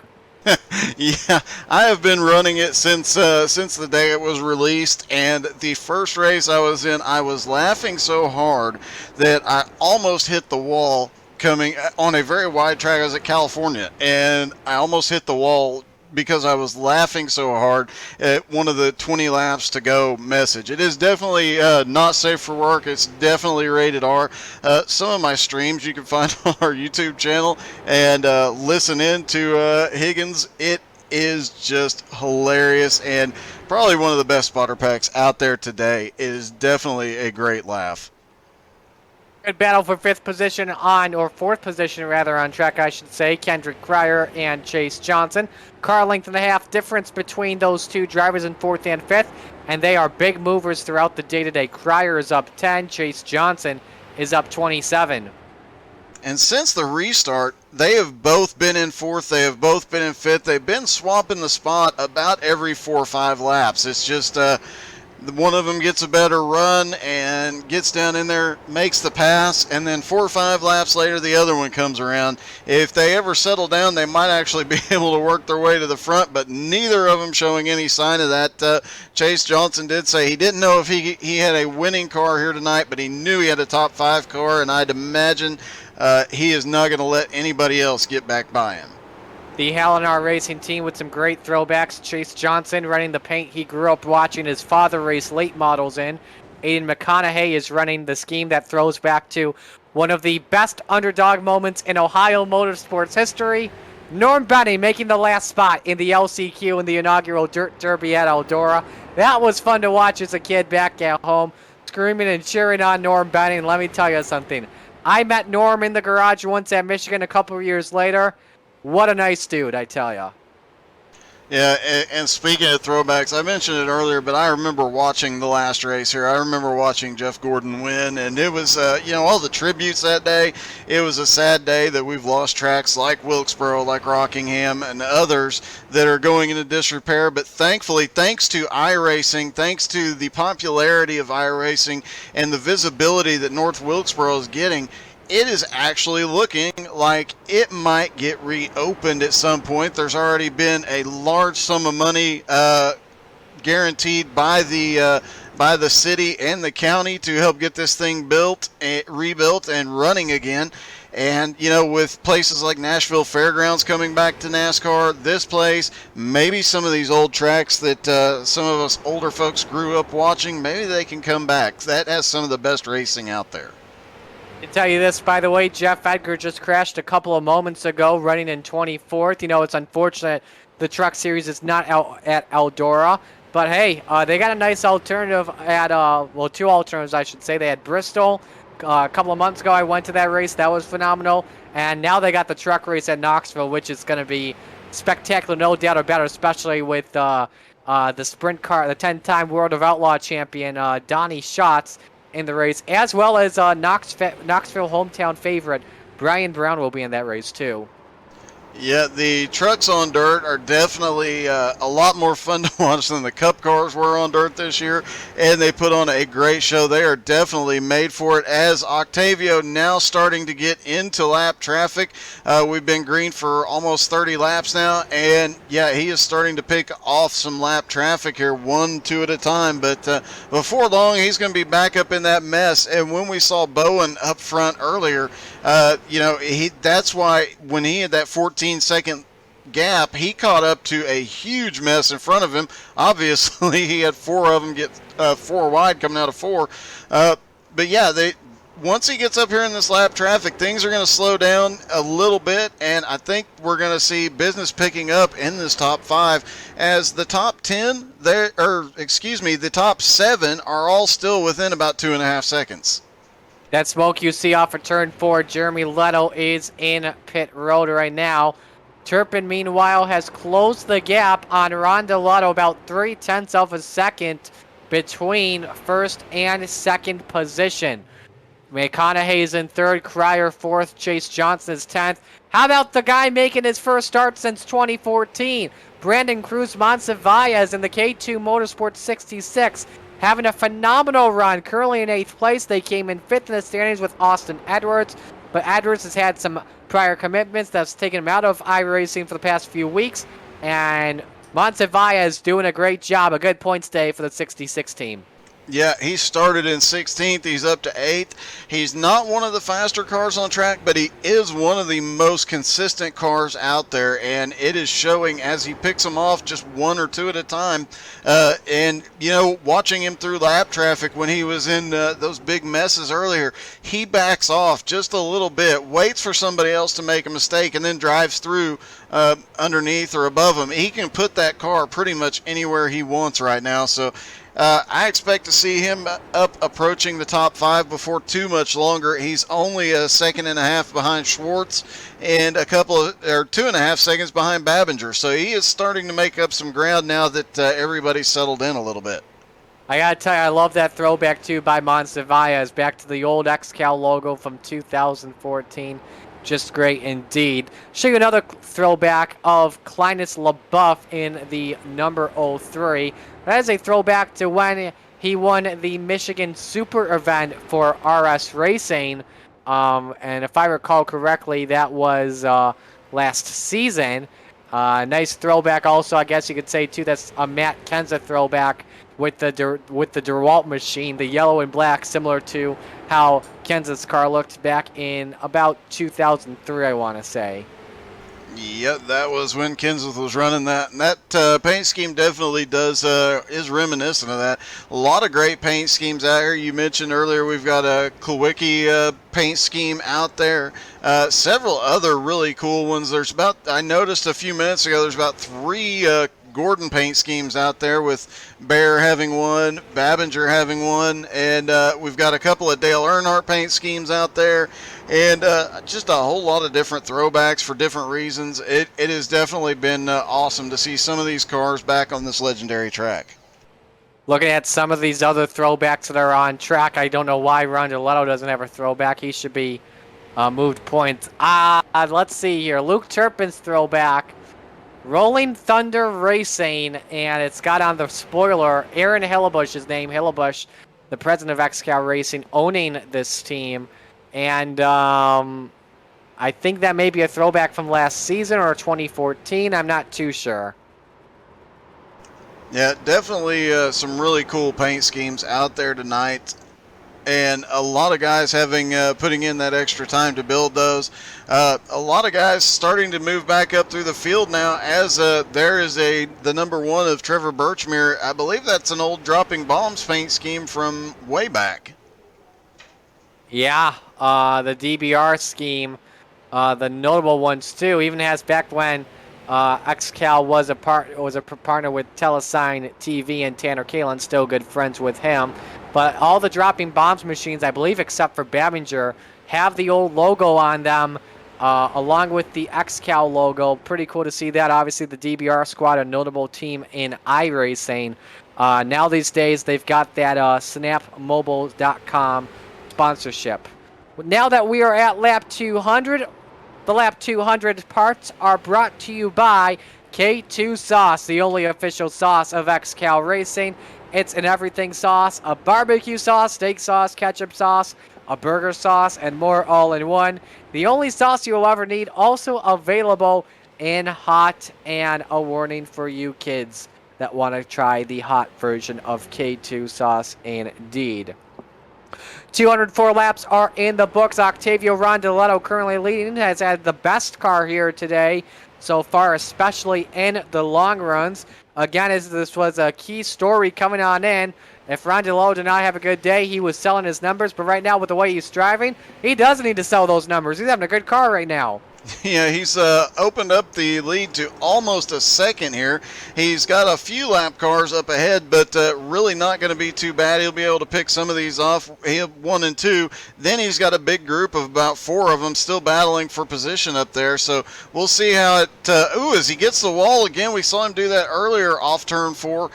He's got to be a little bit more careful there, but he is keeping that car pretty well planted for the most part and running away from these guys. He is running some of the fastest laps out there. In fact, looking through the scoring, he now has the fastest lap on track. 19.91 was his best lap. Obviously, he's about a half a second slower right now on those older tires, as now he passes his first lap car in a while, and now he's got a mess in front of him. This is going to give Turpin, McConaughey, Cryer, and Johnson a huge opportunity to catch up if they can navigate traffic better. We will see what happens there indeed. A couple of drivers as well are in pit road. Riley Duncan and Mason Foster. Oh my goodness, Ron Delotto was about to get by Tyler McRae, and McRae decided, you know, I'm going to come in front of Ron Delotto for a moment. Keep in mind, the OS Racing team are fierce rivals with Tyler McRae on and off the track. But looks like Turpin, I mean, I know he's just approaching the lap traffic, but he's weaving his way by a little bit better. I know he's only gone by 1 car so far, and Ron Delotto's already gotten them by clean. So this will be interesting to see what happens and how this branches out the drivers. Oh, John Frowley gets turned off of Aiden McConaughey. Take a quick look at the replay as right as Rondeletto comes through there and clears a bunch of traffic, and right behind him it looks like the Friley car manages to keep it for the most part straight, doesn't impact anything significant, but that's going to put him way back in the field, and he did not need to go that far back. He was having a decent run there up until that incident happened. You know, we've seen a couple of times here recently where some guys got really frustrated and took it out on each other on track. Hopefully that does not happen again, but I imagine Friley, having a decent run till then, is not extremely happy right now. Absolutely, and that really slowed down the guys in 3 through 5. Aiden McConaughey, Kendrick Cryer, and Chase Johnson. Luke Turpin has put a second gap over the drivers in 3 through 5. And Octavio has a set 1 second gap over him, but only 1 car between them now. It looks like the 08, I do believe, as he's coming around. Octavio trying to lap, and we have seen Octavio put that car wherever he needs it to be. Luke Turpin, however, has struggled a little bit on the high side, so we'll see if Luke can get through traffic any better on this run, but he struggled running the high side here tonight. He was really good up high early, but it seems to have gone away just a little bit. Ron Delotto a couple of weeks ago at the Lanier National, or excuse me, the South Boston Speedway, had the best car, and then unfortunately had a lot of ping issues in the final laps. Had to pull it into pit road, was black flagged, and that gave the win to Austin Edwards. It was an unfortunate break for Octavio Ron Delotto in that situation. Ron Delotto so far has 1 win this season. That came at the first Thompson race of the season, looking for win number 2. Yeah, that was... Wow. Yeah, go ahead. No, I was going to say that was a bit of a heartbreak for Rondeletto. He came home 8th, so he still had the top 10 finish. A decent points night, but yeah, that was a heartbreaker. He's been in position to win races a couple of different times this season. He's had a ping issue. He's gotten wrecked by a lap car. Several different incidents have just caused him to not get that second win of the season yet, but if he can keep doing what he's doing here tonight, it could very well happen here tonight. Chase Johnson just reported he's coming down pit road from 5th position. Taking a look at what lap the last time these drivers all came on down was about lap 165. So these guys are inside that window of pit stops. Again, Ron Delotto the leader, and just once again, watch Luke Turpin closely in this situation. Yeah, most of these guys have been out there now 60 laps. We knew 58 to 60 laps. We knew the fuel window was about 65 laps. I imagine there's a few guys out there that can make it a little bit longer. Obviously, Turpin is one that we've seen stretch that fuel mileage all season long. We'll see if he can do it here again tonight and take an advantage, as it looks like the 57 might have had a problem getting into his pit stall. As they came by, it looked like he might have been in there a little bit off kilter. We'll see if that has an impact to his pit stop time. Keep in mind, Doug, he started from the tail end of the field due to not making MMP, and his pit stall comes very quickly. So he's got to immediately get down to 35 and then quickly get down to 0. So he's got a very slow entry, and that's definitely not what you want when it comes to entering pit road in XCAL. You want to be further up, closer to the end of it. Yeah, and he is back up off pit road, it looks like now, as we're seeing a lot of cars. John Schwartz has been to the pit road. Logan Jones is on pit road. Derek Colson, Tyler Batchelder, Blake Wynn. As we mentioned, Chase Johnson, Matt Bear, all have been to pit road now. So a lot of really fast cars have been to pit road. I don't see Rondeletto. He can stretch fuel a little bit, not nearly to the level of Luke Turpin, but he is definitely one that is really good at strategy. And with a 2.4 second lead now, he can pretty much pit whenever he wants. I think Turpin will probably stretch it a couple extra laps after he does. But with that lead, he can be very, very careful about getting on pit road, get back off clean, and get back out to the lead pretty quickly. Good battle for, I want to say, the 6th position between Greg Holes and Brandon Cruz Monsivallez. Greg Holes with another Aaron Hillebush throwback from a couple of seasons ago. We had one car get the wall. That was Clinus LaBeouf in the 03. His car is straight, currently running in the 9th position. Must have just hit the wall a little bit on the exit of turn number 2. As we have another car blinking, that's Trevor Birchmeyer ahead of him, and that is the battle for 7th on the track. And Kendrick Cryer said, hang on to her, buddy, on the radios. I don't know who he's talking about, but it was a car in front of him. I don't know if it was Turpin ahead or Chase Johnson. Yeah, well, I'm guessing it's going to have been Chase Johnson. Earlier, after the last green flag stop, Chase Johnson was a little bit loose on cold tires. Last time he got, he got him under a caution. But the first couple laps, he was way loose. So I'm guessing that's who Kendrick Cryer was talking to. But, you know, talking again about the 66 again, Brandon Cruz, he is having a heck of a run. He is just sneaking his way up through the field. He's been patient and methodical, and every time I go and look at him, he's just creeping through. It looks like he might be coming to pit road. He is slow through 3 and 4. He is coming to pit road, as does the 48. Pitting in from the 6th position, meanwhile, Luke Turpin, Kendrick Cryer stuck in a mess. There is 3 wide in front of the 454. Turpin's got to be careful of weaving his way through that lap traffic. That's Jeremy Letto he's going by right now, as a couple of more drivers trying to exit pit road. And you got to be careful when you exit pit road, not just the cold tires, but the marbles on the exit. Kendrick Cryer now coming in this time by. And a lot of excitement as they were coming through their 3 wide that last time. Luke Turpin managed. Oh, sorry there. Cryer locked him up there on the entry and got loose. Sorry, go ahead. I was just saying, you know, you've got to be extremely careful. And when they came around last time, when the 454 came around, he was 2 and 3 wide going off into 1 and 2 as cars were exiting. Starting to see a lot of smoke as a lot of guys really pushing hard, getting to pit road and getting it woed up.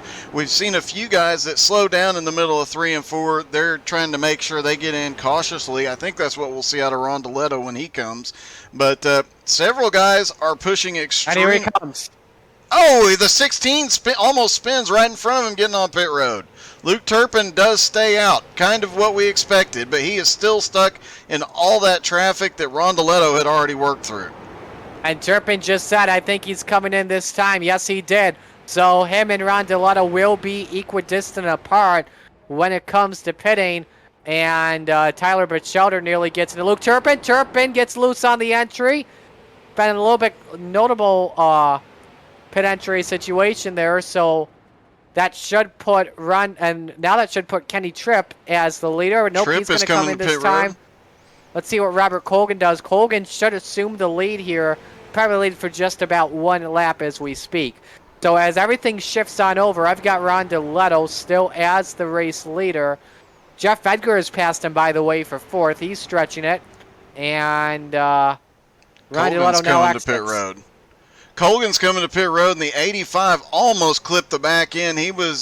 Colgan was being cautious getting to pit road, and the 85, as Jeff Edgar comes to pit road now, the 85 was flying through 3 and 4, and almost got the back of Colgan there on pit entry. And now Ron DeLetto back out on track, back up to speed, and you know what else this has done here, Marty? It has spread the entire field out. It has put everybody in different places, and now the leaders are going to have to navigate through the traffic. And the person that's going to come out ahead on this deal will be the one that gets through all this lap traffic the best, because that lap traffic is going to be everywhere. 2 straight green flag 65-lap runs that have led to 2 straight green flag pit stops. And Ron DeLetto again coming out on top. Matt Bear currently running in 2nd spot. Now, looking at his situation, he is pitted the same times as Brandon Cruz as Ron DeLetto. Brandon Cruz Monsiváis is in 4th. Kendrick Cryer 5th. Luke Turpin 5th. Jonathan Schwartz running in 6th. These drivers here are hoping for a caution about maybe 15, 20 laps or so that could inch their way closer to the field, bunch them back up, and then pit at the same time as Ron DeLetto. Aiden McConaughey now battling for 5th place. Luke Turpin was looking to the inside there. Aiden has been really, really fast on the short run. His car is not, he loses a little bit of ground on the long run, but the short run speed, he is definitely one of the fastest cars out there, and he keeps looking, but the lap traffic is going to make it very difficult to make passes here. Absolutely. And this should as well, should we stay green to the end, this will give these drivers now a one-stop race as these drivers all pitted about lap 230. It'll be about lap 295 when these drivers all come in next time by, and that will be good to go to the end because it will be 55 laps.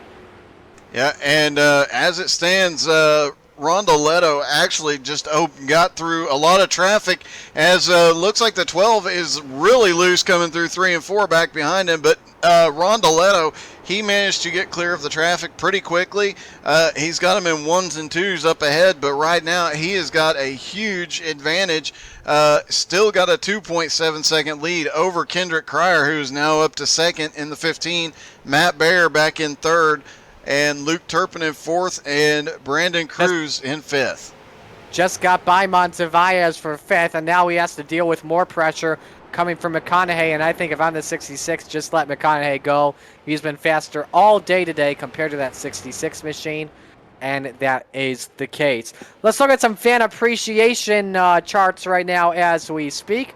As for those who don't know, popular day off for XCAL Racing is Friday. No, not just when practice is opened up, but it's also FU Friday.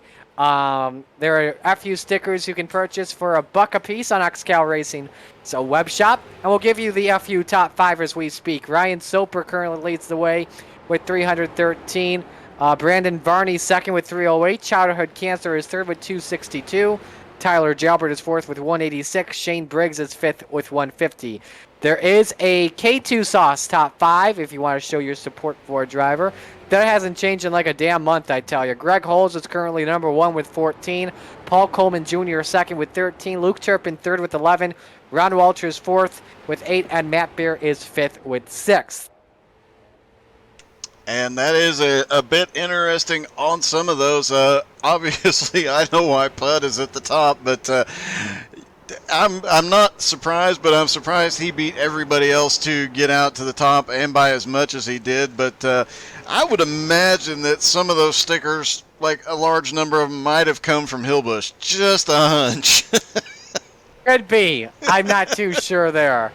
But anyway, Kendrick Cryer in 2nd. Luke Turpin is in 3rd. Now the gap between Ron DeLetto and Turpin when they were the top 2 before pit stops was about 3 seconds. Ron DeLetto has, no question, increased the gap to nearly 5 seconds as we speak. Turpin going by lapped car Blake Wynn. The first 3 drivers that would be a lap down should the yellow flag come out. Sean Patrick, as Rondeletto has just put him a lap down, leaving 14 drivers on the lead lap. Kenny Tripp and Robert Colgan would be the first 3 with wave rounds as we speak. Yeah, and talk about some other. Yeah, go ahead. You know, it is a bit interesting, but that Rondeletto has lapped some of these cars, some of these guys. You know, some of it comes down to strategy, and some of it comes down to just how fast Rondeletto is. I mean, Sean Patrick, Kenny Tripp, Robert Colgan, Bowen Smith. These are guys that are always up battling in the top 10, top 15. But now we've only got 14 cars on the lead lap. Trevor Birchmere is in 14th, and you know, he's actually not that far ahead of Rondeletto. As he comes through exits turn 4, Rondeletto's in the middle of 3 and 4. That is a huge shock to see Rondeletto having that much and put that many cars a lap down. We've seen it a couple of times lately where the leader, if this thing stays green, the leader ends up lapping the entire field. Take a look throughout the field here so far. Matt Bear has lost a spot, by the way, to Aiden McConaughey for 4th on the track. Brandon Cruz Montevilla is stuck in still for a battle for 6th with Jonathan Schwartz. Schwartz has been pretty quiet today, and look at that. After recovering from a first yellow situation, he is up to 7th spot now, takes 6th away from the 66. Well, here we come to 99 laps to go at North Wilkesboro Speedway, which means it's time for our 99 to go summary, brought to you by snapmobile.shop, the official mobile phone shop of Tyler McRae. Visit snapmobile.shop and use code McRae99, all one word, and save 10% on accessories and connection fees on the Verizon 5G network. Let's do a driver rundown here for you. First off, with Tyler McRae, been a pretty rough day for him, currently in 26th and about to go another lap down by Octavio Rondeletto. Let's take this driver by driver amongst the field in the top 10, or even the lead cars as well. First off, the driver that's leading, Octavio Rondeletto, no question about it. He has had the best car so far today, has led the most laps, fastest lap in the race with a 19.91, tied with Aiden McConaughey in that deal. Just had a flawless effort so far in this race. Yep, he is actually starting to run away with it even more as he gets through the lap traffic quickly. But Kendrick Cryer still trying to negotiate a lot of lap traffic in second place right now at 3.3 seconds back in second. But he is also having a heck of a day, especially after starting back in 14th and having to come through a little bit of chaos throughout the day. Luke Turpin currently running in 3rd, led part of this race early on, and then I think what really cost him a little bit was that 3-wide stack up there with Rondeletto. The 2 made contact. Rondeletto got away on the outside. Turpin lost it on the gas situation. But then I think we had a yellow that came out after that. And then after that yellow, Rondeletto cleared Turpin easily, and it's just been outrunning Turpin throughout the entire race. So far, Luke Turpin currently in P3. Doug in 4th? In 4th place, Aiden McConaughey is in the 85. He's been picking up spots since the last stop. He's been coming up through the field. We talked about how he's got short run speed. As there's an incident right in front of him, caution is out. Yellow flag is out, and that is for Steven Rex in the 28. Get to a replay and see what happened. They were 3 wide down into turn 3. The 28 drifts up, gets a little of the 12. The 16 then drifts up into the side of the 28, and the 28 of Steven Rex ends up backwards on the exit of turn number 4. And I think they're going to get Sullivan on this one, currently in 19th position. Likely going to be the case, but that is the first yellow we have had after our longest green flag run so far today. And now this makes it a little bit interesting because it's still going to be a one-stop race. But do you maybe come on in? Yes, you do, like Rondeletto. Get 2 tires on the right sides. Oh, definitely do. Rondeletto and Luke Turpin both coming down. Aiden McConaughey's coming down. Looks like Kendrick Cryer is staying out, so he's going to play. He knows he has to stop one more time. It looks like he's going to play that and see how he does. Matt Bear stays out. Brandon Cruz stays out. looks like Greg Holes and Tyler Batchelder. But for the most part, Riley Duncan now staying out and moving him up quite a bit as well. So looks like your top 6 will stay out unless they come in this lap by. Rondeletto wins the race off pit road. We'll see who comes out in second. Long ways back for a second. Some guys just topping off on fuel. That's going to John Schwartz, who will move up and be a spot behind Octavio Rondeletto. Babinger comes out third, Turpin fourth. McConaughey comes out in fifth. We'll take a break here. Just about 90 laps to go here at North Wilkesboro Speedway. It is Kendrick Cryer, the race leader.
Welcome back to North Wilkesboro Speedway, the Higgins, the XCAL Spotter Pack 350 Throwback Night for the XCAL Racing $2 Tuesday Series. Can tell you this, Patrick Sullivan gets black flagged. Your waiver rounds go to Robert Colgan, Clinus LaBeouf, and Trevor Birchmeyer.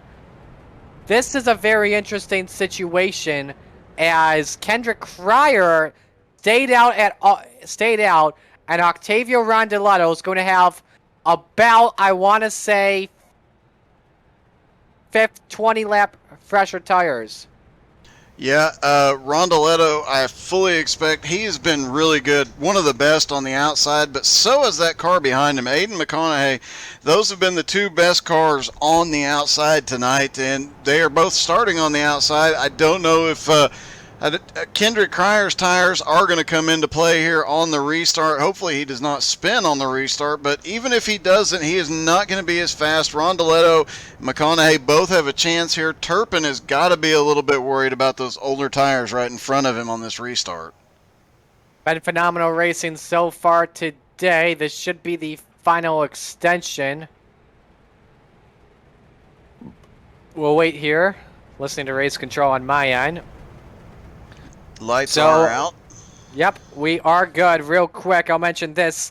SimRacer Coins, SimRacing Esports meets crypto and blockchain technology. Earn SimRacer Coins, buy setups, paints, coaching, or join realistic leagues. Learn more at simracercoin.org.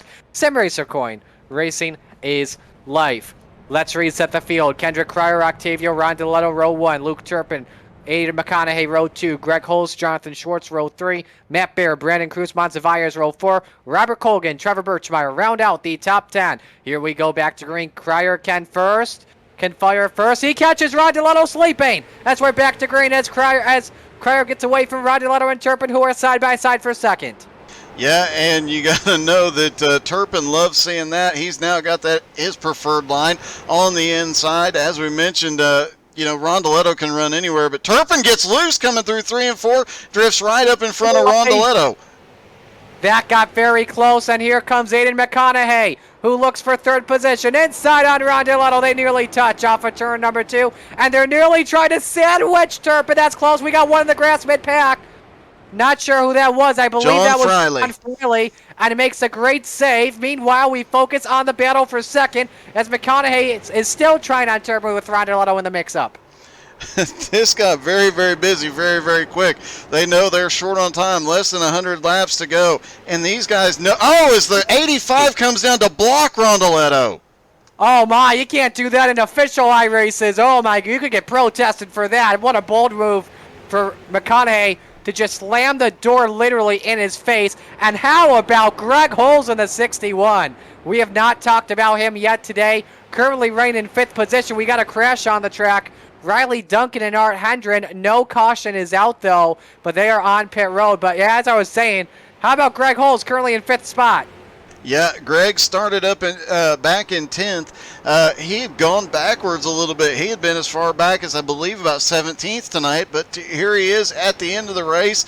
He's another one that we don't talk about a lot early in the race, but he sneaks his way back up to the front regardless of what happens. And now Rondeletto looking to pick his position back up. He is down to the inside of Aiden McConaughey. And for the lead, Turpin inside. Yellow is out just as Turpin was about to make the pass. Oh, boy. Colgan and Smith get together in turn 4. And let's see what happened. Be careful, Colin Smith. They were 3 wide going in, and it looked like Colgan just got bumped up. He tried to save it for about half a lap, I believe by the 86. We'll take another look real quick, but it looked like the 86 drifted up into him just a little bit, just enough in a place where he was already loose. He had saved it for half the corner, and then it just snapped loose again. Bowen Smith right there as Colgan comes back down the track, and that brings us under caution again. And, you know, I have to say, for this being a short track, we have not seen very many cautions. And Aiden McConaughey and Octavio Rondeletto, John Schwartz, Brandon Cruz, Monsivais, your top 4 stay out. Kendrick Cryer, no question, comes on in pit road. Now, the situation he is going to be in is with these guys pitting on lap 275 or so. This will put them to, I want to say, lap 340. So they would be 10 laps short to the good.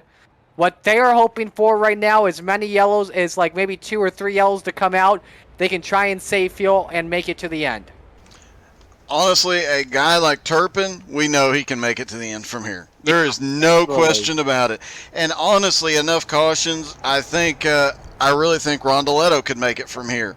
A couple of these other guys like Aiden McConaughey, you know they cannot. Tyler Batchelder, no. Kleinist, you know, you got to give that guy a shout out. He has been involved in so much, been caught in so much, and he has still made his way now back up into 4th just on strategy and great driving, and here he is in the top 5 again. And another shout out to the young man Chase Johnson, who started in 32nd, still in the top 10. Batchelder in the pits right now. We can tell you your top 3 last stopped on lap 259. They were using about 13 to 14 laps fresher, older tires compared to guys like Luke Turpin, Octavio Rondeletto. But my goodness, Kendrick Cryer literally just had a horseshoe come out from his rear end. Was really lucky. Turpin was about to blow by him when the yellow flag came out. Yeah, Aiden McConaughey is in the best position right now. He'll get to control the restart, but him and Rondeletto really have been the 2 fastest cars out here tonight, all night long. We'll see if he can hold Rondeletto off. Rondeletto was in the process of passing him, and the caution came out at the wrong time. A lap later, Rondeletto would have had the position, and he'd be leading again. So I don't expect McConaughey to hold him off for very long. But as we mentioned, he's got the short run speed, and Rondeletto's got the long run speed here. So we'll see what happens as the 85 is trying to help the pace truck get around a little faster. When we get to this restart, watch Luke Turpin and Chase Johnson very closely. Again, they are going to be on 14-lap fresher tires compared to race leader Aiden McConaughey and Octavio Rondeletto. XCAL is looking for the second half of the season in addition to series sponsorship. When you total up all expenses from hosting to broadcasting, each XCAL event costs $150 to $200 to produce. We gladly accept full and partial sponsorships. If interested, go to xcalracing.com, click more, and sponsor us. And you mentioned the 14 lap different tires. I don't know how much advantage that's going to give those two guys because we've seen Rondeletto be really good on the long run, but it'll definitely give him the advantage over Aiden McConaughey here. I really think I think this is Rondeletto's race to lose, but I hate saying that right now because Rondeletto has been in this position so many times this season and just had the worst luck. So I'm rooting for Rondeletto here. I think right now, in my opinion, this is all for Luke Turpin right now with how he pitted and how he can stretch these runs out. Reset the field, Aiden McConaughey and Octavio Rondeletto, row 1. How about Clarence LaBeouf, highest spot he's been today, in 3rd with Luke Turpin in row 2. Greg Holst, Chase Johnson, row 3. Kendrick Cryer, Trevor Birchmeyer, row 4. Brandon Cruz, Montevias, and Jonathan Schwartz round out the top 10. Here we go back to green. McConaughey catches Rondeletto sleeping once again. Rondeletto almost changes lanes, or else he would have been black flagged for that situation. Comes on down, keeps second spot, but here comes Turpin, looking for a second on the outside. Turpin, we've not seen him make anything work on the high side tonight, and again, he just can't get around Turpin. Get around Rondeletto. Turpin's got to find a way to get under Rondeletto, and he's got to do it quickly because as these tires come back up to pressure, Rondeletto might be able to run away again. He is actually already starting to put a little bit of a gap on Turpin. Straight away, Tyler McRae gets turned. Derek Colson, Jeremy Leno. Let's see if this brings out the yellow. Several cars involved, no caution. Let's see if we can see what happened. Looks like it all started with Jeremy Leto here. As they go off into turn 1, Leto gets into the back of the 95 in front of him, and pushes him back across the track. Several people check up, and then you end up with a lot of cars. And because everybody cleared the track or kept the car going the right way, no caution. I'll tell you this, a lot of drivers are not happy. Kenny Tripp was not happy at all. Jeff Edgar just said on the radios that Leto is a moron, and yes, we understand we're trying to keep this broadcast PG, and I know that's not an SFW word, but an offensive word indeed. We apologize for that. Some contact here between Greg Holmes and Trevor Birchmeyer. Birchmeyer getting a little bit rough and rowdy and takes away 7th spot. As we look closely at Luke Turpin, currently running in P3. Johnson is 4th. LaBeouf rounding out the top 5. And yeah, Turpin is, Rondeletto had opened up a little bit of a gap, and now Rondeletto actually starting to look to the inside to take the position from the 95, or the 85, excuse me. And you got to remember, it was on that last green flag run between the two cautions that the 85 came down and blocked Rondeletto like crazy. We have never seen Rondeletto lose his temper and retaliate, but I'm beginning to wonder if this might be the moment that pushes Rondeletto, given the last few months, the runs he's had, the way it's come down to at the end. I gotta wonder if that block might have set him off, and if it happens again, gotta wonder if the chrome horn will be activated. This could happen right here. I saw this coming when they were trying to get by Derek Colson. Rondeletto inside McConaughey, turn 3 for the lead. Rondeletto's been able to outrun McConaughey no matter. Oh, he gets a little loose coming off 4, but he's still side by side. Doesn't give up an inch here. Has a nose ahead coming off of turn 2. Little bit of momentum on the outside there. Off into turn 3. Rondeletto's going to have a pick he can use right up ahead in a lap car. 2 lap cars. Rondeletto gets up, but now the 85 is going to try the crossover. McConaughey sets it up on the bottom, gets loose, has to back out of it, but they're catching up to John Friley, so he's got to be very careful about that scenario. And meanwhile, Luke Turpin has closed on in as these drivers are going to work on the 06. Yeah, this I don't think anybody is done up here yet, and I'm with the lap cars coming into play. Usually it's been about 30 laps into the run before we saw lap cars. Obviously, some of these guys had a rough start as the 77 grabs the wall again. The 85 right there on the back bumper, but as the lap cars are coming into play earlier in the run, they're not as spread out as the lead pack is not as spread out as we've seen. It's going to be really, really interesting to see what happens here. Luke Turpin and Chase Johnson have gone up into this battle. Kendrick Cryer, we can tell you, ever since pitting, he is about a second behind Chase Johnson, currently in the 5th position, as Clinus LaBeouf and Trevor Birchmeyer battle for 6th position. LaBeouf has been very quiet in this race when it comes to the top 10. Stayed out in that last situation and is having a pretty good run right now. Yeah, he has really just been crawling his way towards the front slowly and patiently. He's been driving really smart. A lot of incidents have happened directly in front of him. He's managed to avoid all of them. That car is still in really good shape, and I think he's got a definite top 5 run here. And he is actually holding Trevor Birchmere on the bottom. He is actually carrying a lot of momentum.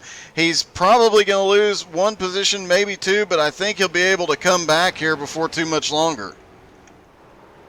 LaBeouf, though, trying to fight back on the outside of Birchmeyer, but Birchmeyer runs the preferred line in 1 and 2. Here comes Batchelder, nearly 3 wide here for P6.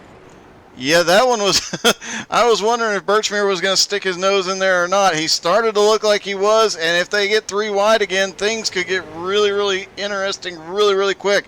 These guys get very sketchy, and they're going to be 3 wide passing the lap car, the 25, almost 4 wide.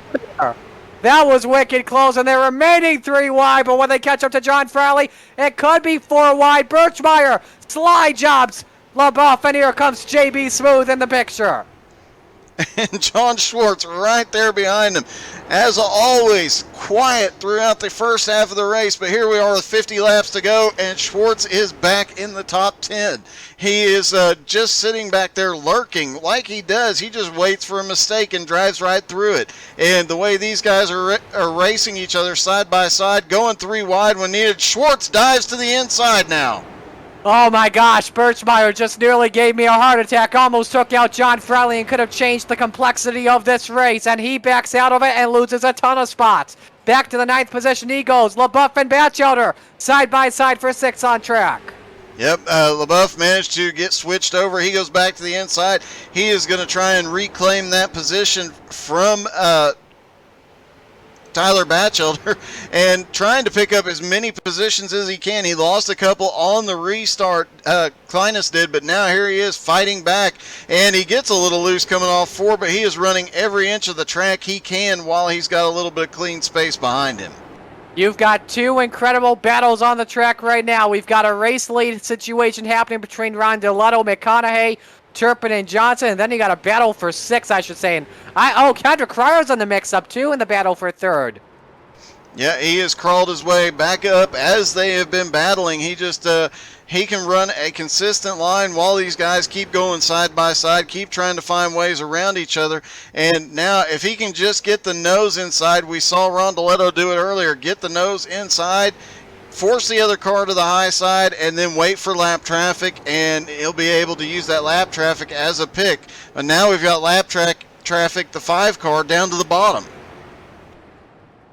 Incredible racing once again. 50 laps to go here at North Wilkesboro Speedway. Octavio Rondeletto, the race leader. We're going to take a final break. When we come back, we're taking you to the finish.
A big change for third position while we were away.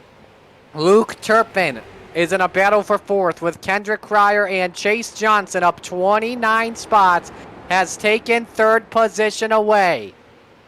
He said he had a top 5 car, but he is running down second place. Aiden McConaughey right now, if this thing stays green, he might be able to catch back up to him.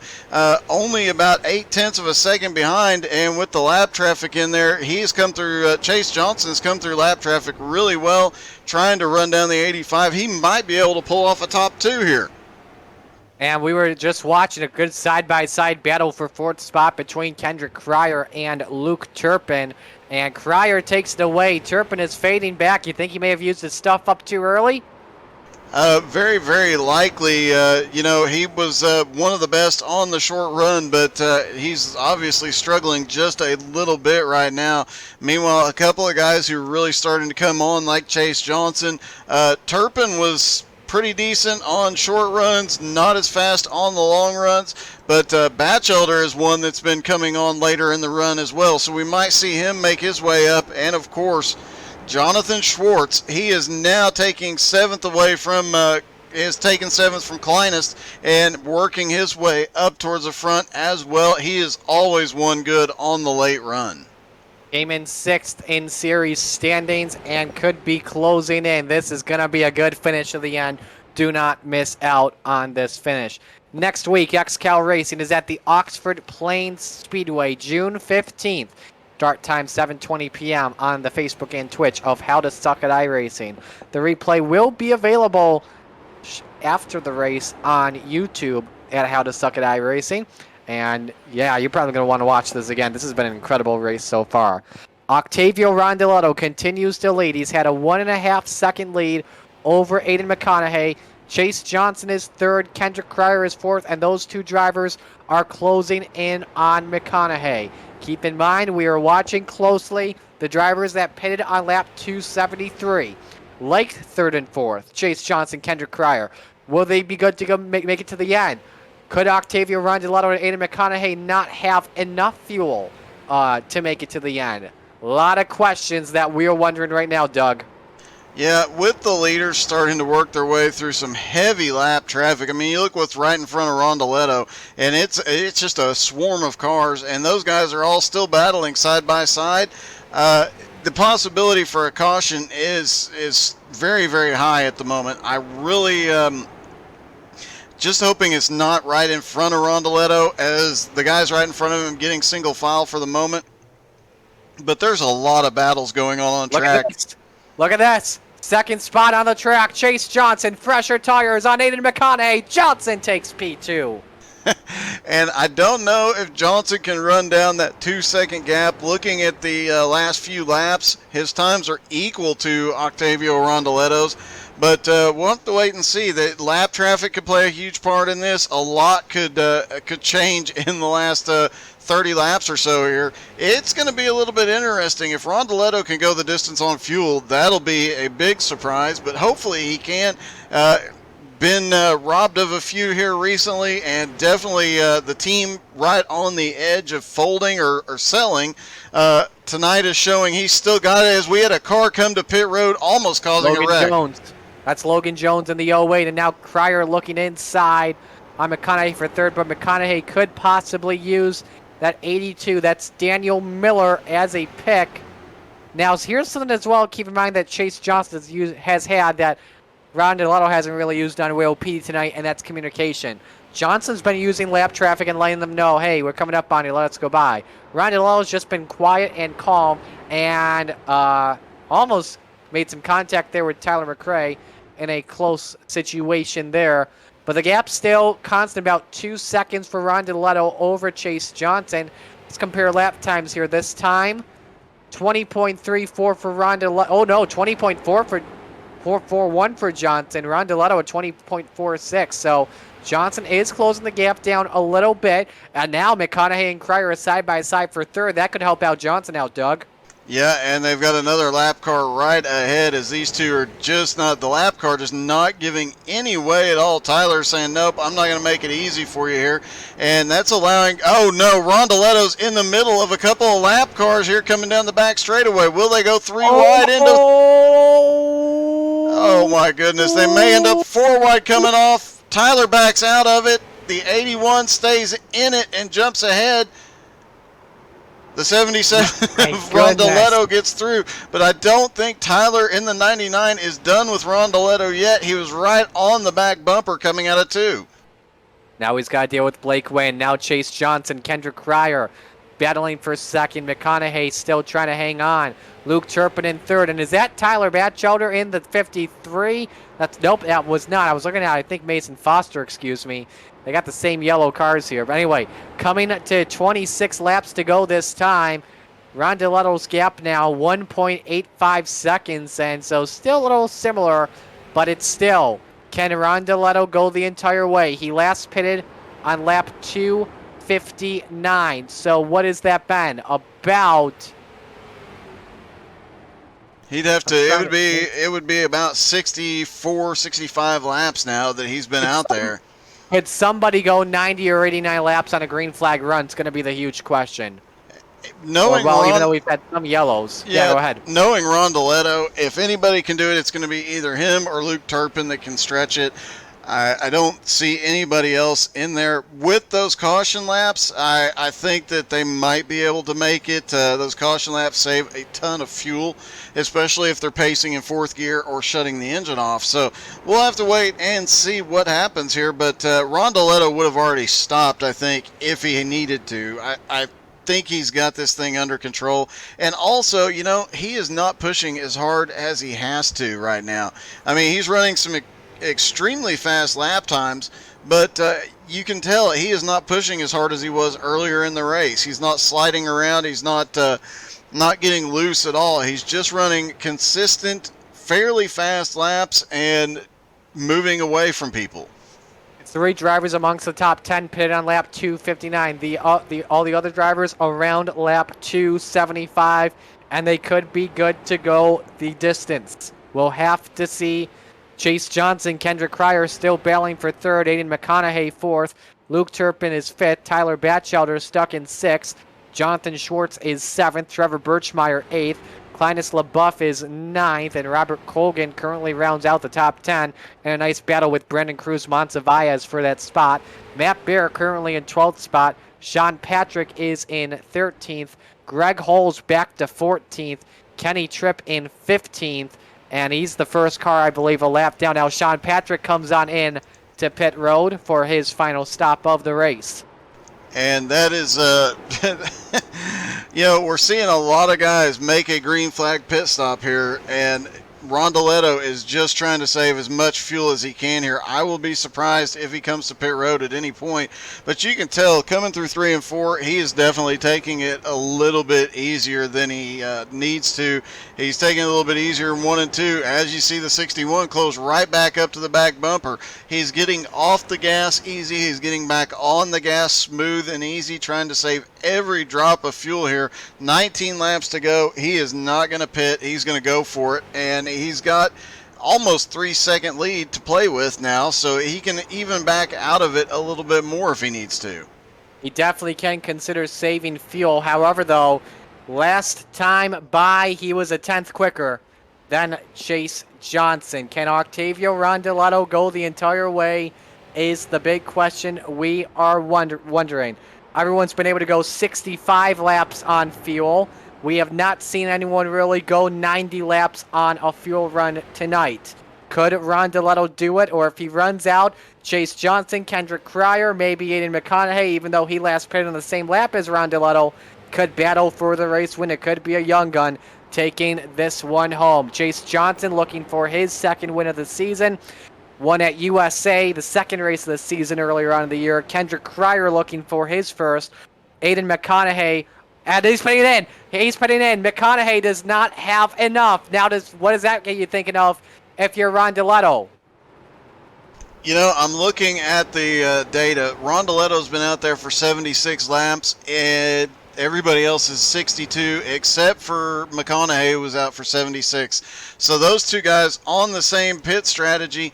And Rondoletto, as mentioned, he would be the only one I would think who could stretch it, him or Luke Turpin. But at this point, 14 laps to go. He does not have to get much fuel if he does stop. Although I would be surprised to see him stop at this point. Now Chase Johnson, 3 point. Rondoletto's on pit road. Rondoletto's in. He did not have the fuel to go the distance. And now that puts Chase Johnson in the lead. Now the question is, can he go 75 laps to the end? He pitted 64 laps ago.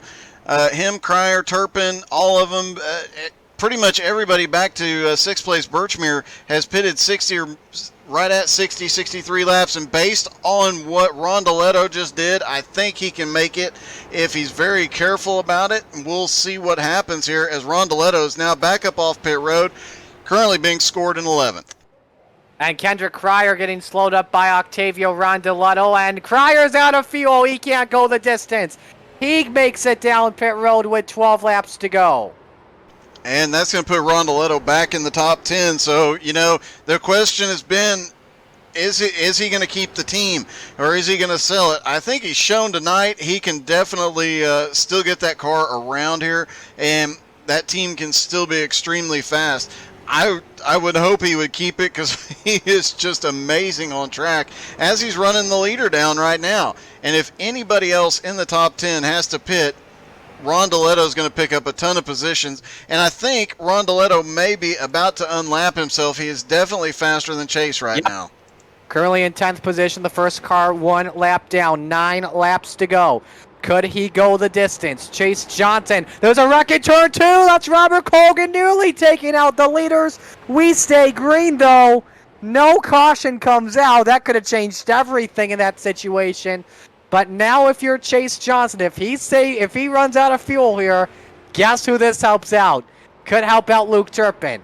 If he runs out, you know Turpin's going to win it because he's very good at saving fuel. Chase has got to be really smart here. Rondoletto's pushing it extremely hard. He is down to the inside.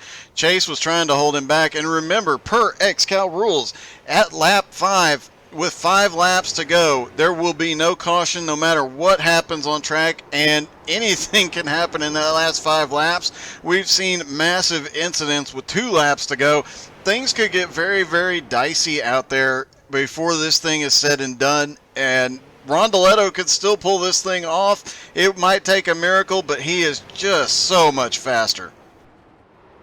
If I'm Chase Johnson, if I'm Chase Johnson, I'd let Kendrick Cryer go out of the way. Chase Johnson, he just said he's going to pit. Coming to 5 to go. The leader is not going to make it on fuel. What does this do for Luke Turpin?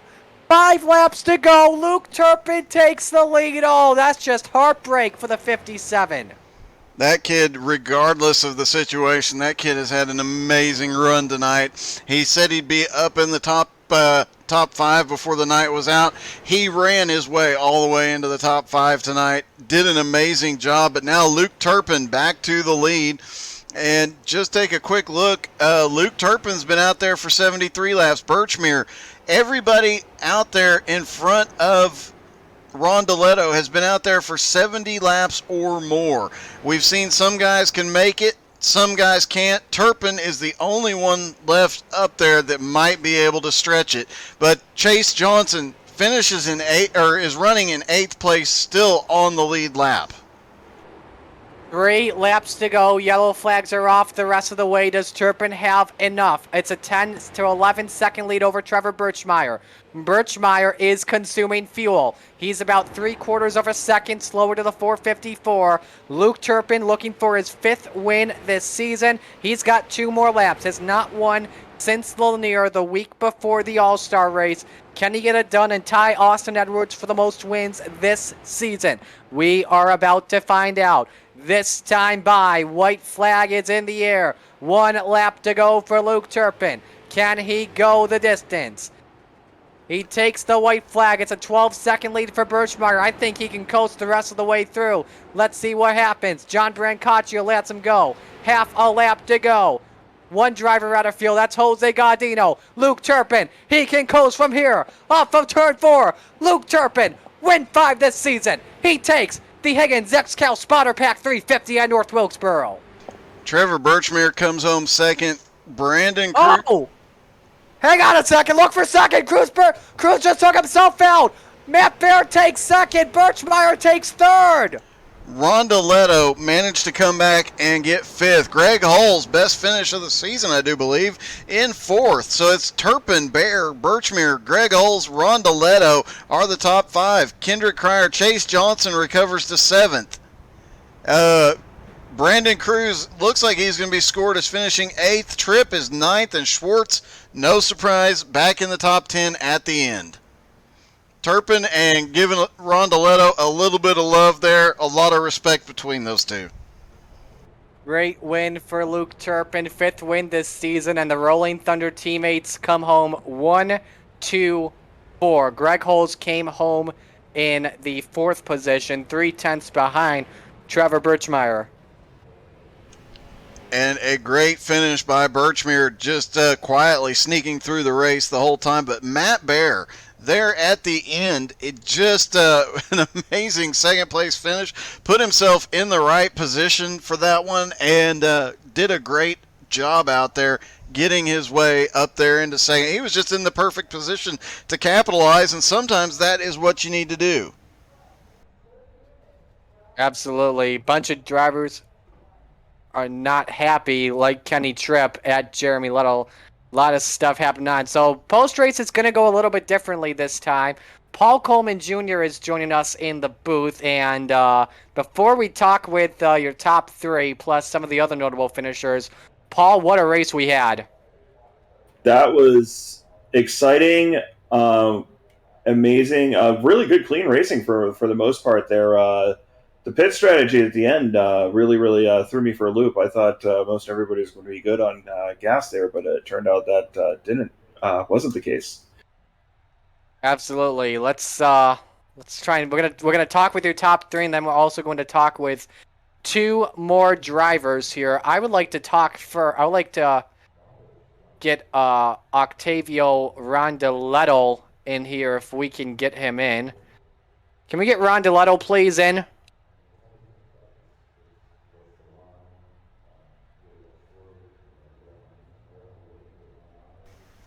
Rondoletto definitely had a great run tonight. While we're waiting on him, it's so worth noting that after the race 2 weeks ago, he was very frustrated, about ready to sell the team and be done. And here he comes home in top 5 after leading the majority of the race, and definitely a great points night regardless of the outcome. Definitely not the win he was looking for, but given the last few months, a great finish out of Rondoletto. Absolutely. We're going to bring in Chase Johnson in here, who came home in the 7th position and had a chance at winning, but just ran out of fuel in the end. Chase, just walk us through those final laps. It's miscounted on my fuel. I thought I was going to make it. We were so close. Almost came from second to last all the way up to the win, but we tried. Yeah. Doug, you got anything? Now, I know, before the race we talked briefly. You said expect to see you up at the front. And, man, in the first 50 laps, you got up there and got the job done. That was a heck of a run in that first part. Just the fuel strategy that bit you, but you still managed to make a comeback there at the end. That was a great run tonight. Yeah, I mean, I can't thank everybody at Hallinar Racing Team enough. Aiden McConaughey, Hallinar especially, just a good run, just couldn't end up on top, but we'll get them at Oxford. All right, Chase, we will let you. Oh, Doug, you got any? No, I was about to say the same thing. Good run tonight, and congratulations. Thank you. And like to pay tribute to my dad. That's who was running his late model scheme here tonight. That's who I was throwing it back to. So just like to thank my dad and my mom. Hey, we're really happy for you tonight, man. Even though it's unfortunate you ran out of fuel. Still, nice top 10 run for you tonight, Chase. Thank you, Marty. All right, that is Chase Johnson there, unfortunately, coming home in the 7th position. But hey, still a hard charger, up 25 spots. Let's get to the guys that finished in second and third. Doug, I'll let you take the driver that finished in third position, and that's Trevor Birchmere. Hey, How you doing? Trevor, congratulations there at the end, man. You were picking up some positions and definitely flying. You actually had a really fast run that last part. Yeah, the car felt good. The Snap Mobile car. Me, Tyler, Jordan, everybody, we worked really hard on the setup for this race to do long run, and it cools off so much during the race that I just put in setup for colder than we started as, and it came in through the race better and better.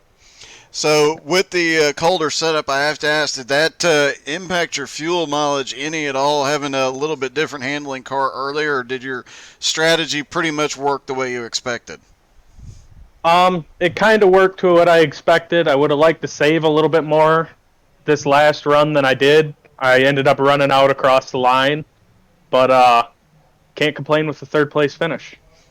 Well, congratulations. Before we let you go celebrate, any team, sponsors, friends, family you'd like to thank?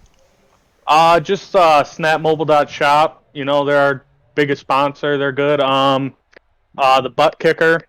Like to thank them. Thank XCAL for hosting all these events and letting us race in them. Simcoin also. And you guys for broadcasting too. Thanks for that. I like watching the race after we finish. All right, man. Congratulations. Go celebrate. You definitely earned it tonight. Thank you. And that's Trevor Birchmere that comes home in the third position. We're going to bring in here now the driver of the number 19, Matt Bear. Matt, nice second place run for you tonight, man. Did you think that was going to happen? And I knew on that last caution coming out, I was like, I'm going for it to the end. I'm not stopping. I'm going to go conserve on the beginning of the run so I can serve the first 15, 20 laps super hard and just kind of rode around. And chips fell where they did, man. And we got super lucky right there, taking home a 1-2-4 right there. Yep. The team. And I was hearing as well through Will PD. By the way, for those wondering, Will PD is not broadcasted on Suck at iRacing. That's only during the heats. Because some of the drivers were probably wondering it. But I was hearing you were not happy at a lot of drivers. Is it just drivers not using their heads properly? What is it that you're looking at from your perspective? Nah, I mean, it just comes down to we're under 10 laps to go, and you've got two cars that are 4+ laps down that just because I got fresh tires, I deserve to go up there and pass you. And that's just not how it works, man. You just got to have more respect than that. And if you can't have that respect for me or any of the other guys that are in the top five, because the 66 was just half a second ahead of me, and they were like, well, you can't get around me. I was like, yeah, I can't get around you because I got two cars that are in my way, not allowing me to get a run. And it's just respect, man. All right, Matt, before we let you go, any sponsors you got to thank tonight? Yeah, man. Going to thank K2. More Polish Pottery came on board this week and is staying on with us for the rest of the season. Butt Kicker, everybody that is behind the scenes, How to Suck at iRacing, and all the league admins that do everything what they do. This was a very fun race tonight. I enjoyed it. And Matt, Doug, I know you got something to say, Doug, about Matt's scheme. I absolutely love the hood on your car, Matt. That is beautiful.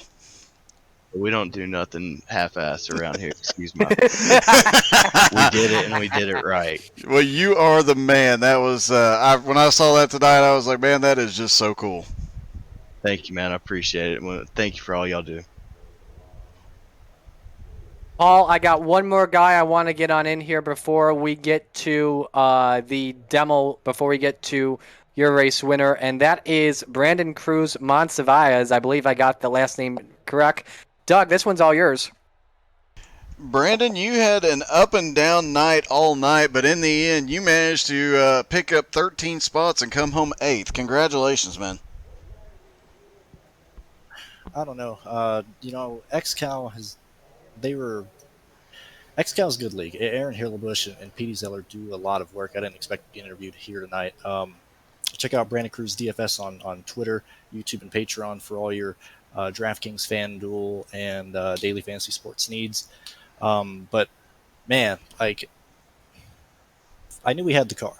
First I came into the week with Halinar giving me a ride, just because PD asked like, "Hey, would you like to race?" So Halinar gave me the 87. So they're taking the top three from each heats. I wasn't able to get in through the heats, and so Coleman is Paul was super nice, and he gave me the 66 car this week because they didn't have a driver, and so I was here to get him a lot of points. I made sure I led a lap, and I made sure I was good on fuel. I was great on fuel, and I told the one car twice, and like, hey, I'm going to catch you in I'm going to catch you in turn 3 in the last lap. Let me know if you want to race or if you're going to let me by. And so, I mean, bring up the replay.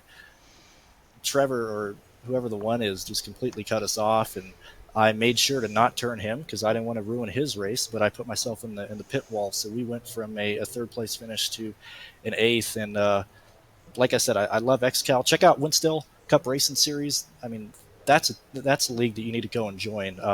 Great racing, a lot of good guys.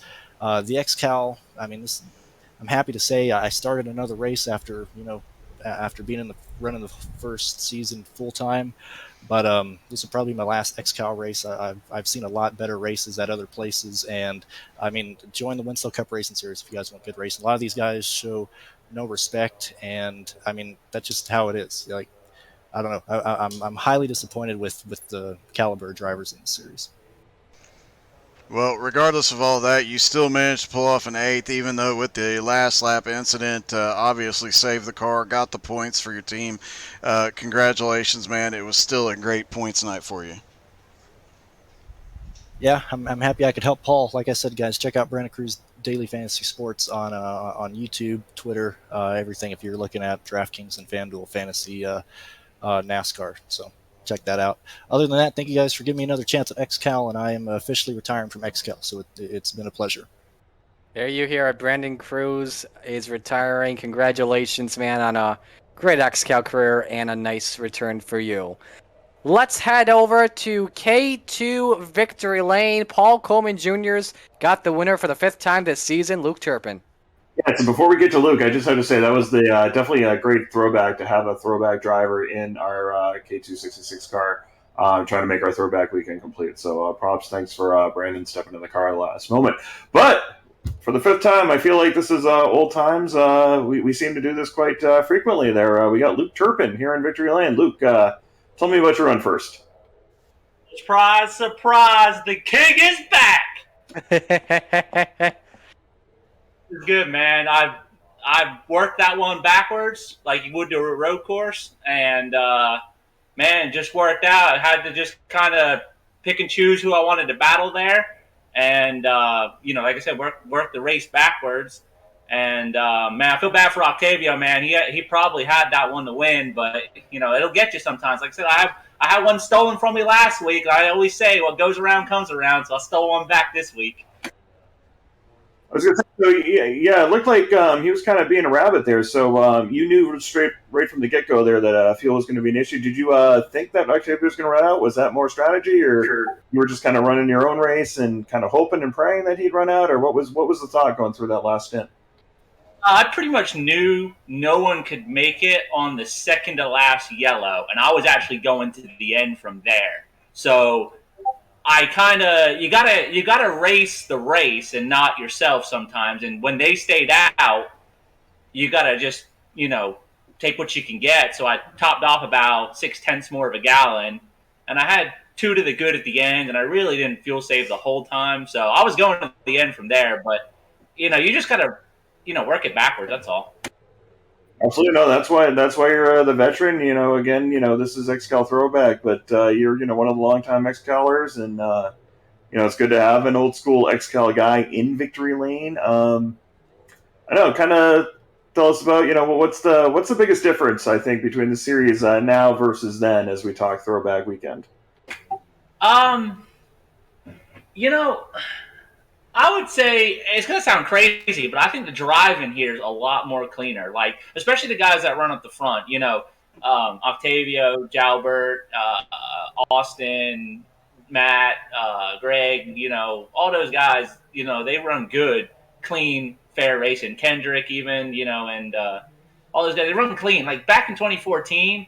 It was just push people out of the way. I couldn't tell you how many laps I was leading towards the end of those races, and you just get pushed out of the way by somebody that thought they, because they were there longer, they thought they had their stake to claim. Sounds good. Hey, Doug, Marty, got any questions for him? Man, Yeah, Luke.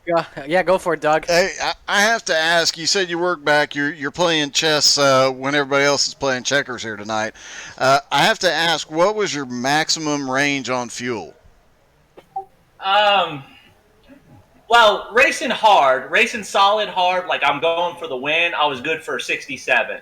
If I wanted to just play some games, I was good for like 77. And if I really wanted to dig deep, I could have maybe gone 87, 90. And I think there was like 88 to go with the second to last yellow. So that's where I was going from.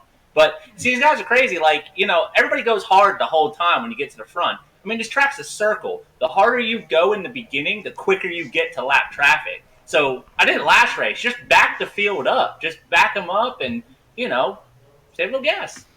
Well, you definitely did that. Awesome run, man. Marty, what do you got? Brother, 5th win this season. And let me just look real quick at where Babinger finished. Took home 15, so I believe you do regain the points lead. Just talk about racing with him as an opponent, because you guys had some good racing early on. Jordan's a good dude. I think I left him out earlier, too, when I was talking about other guys to race with. He's a good dude. He, don't use last week as, an example for him. He's a good dude. He races hard and clean. When you sniff a win, you got to go get it, and I didn't blame him for that. But he's a good dude. He's going to be tough to beat. Him and Rondeletto, guys are starting to fall off. Guys are starting to have a bad race here, a bad race there. Rondeletto and Babinger seem to be, I would say, the most consistent so far. But you never know. If someone gets a hold of the setup, you're gonna rattle off a couple wins. I'm good. Well, I know this won't be the last time, Luke, for sure, because you're definitely a mainstay. I think Victory Lane's got your own seat in it, if you will, for that. So we look forward to seeing you again next week. Thanks some sponsors, and we'll let you go on your way. Yeah, I want to thank Matt and Greg, dude. We had a great points day for our team. 2nd and 4th for those guys. I mean, hell, if I wasn't going to win it, Matt was. So that was awesome. I want to thank Aaron for putting our team together and running this whole deal. Petey stepping in as admin, really appreciate him. And then you guys in the booth, I'm sure the call was good. I'll probably listen to it tomorrow just to kind of see what you guys picked up on. And everybody that puts this deal together and everybody that races in it too. Full fields are awesome. So keep it up. I appreciate it. Well, thank you. I'm going to throw it back to Doug and Marty. Thanks for having me down here doing the interviews. Look forward to seeing you guys next week. Thank you very much there, Paul. That was K2 Sauce Victory Lane. K2 Sauce, the only official sauce of XCAL Racing. It's an everything sauce. It's a barbecue, steak, ketchup, and more all in one. The only sauce you'll ever need, also available in hot. And that's what Luke Turpin was at the end, the 5th win of the season. Let's give you the full field rundown. The unofficial results: Luke Turpin, the win. Matt Bear, 2nd. Trevor Birchmeyer, 3rd. Greg Holes, 4th. Octavio Rondeletto, 5th. Kendrick Cryer, 6th. Chase Johnson, 7th. Brandon Cruz Monsivalla's 8th. Kenny Tripp, 9th. And Jonathan Schwartz, 10th. Aiden McConaughey, 11th. Tyler Batchelder, 12th. Robert Colgan, 13th. Clinus LaBeouf, 14th. Jordan Babinger, 15th. Bowen Smith, 16th. Blake Wayne, 17th. Colt Sean Patrick, 18th. Patrick Sullivan, 19th. Logan Jones, 20th. Jeremy Letto, 21st. Stephen Rex, 22nd. Jose Gaudino, 23rd.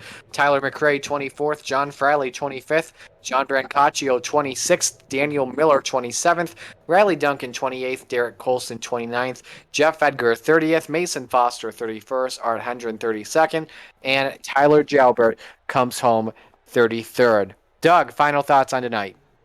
It was mentioned earlier during the interviews, for this being the short track, it was a pretty clean race, but definitely a wild finish that obviously hurt the 66 car. But as you heard him say, a lot of team points there. A lot of guys had incidents and recovered. And, my final thought has to be Octavio Rondeletto, keep the team, man. You showed you still got it.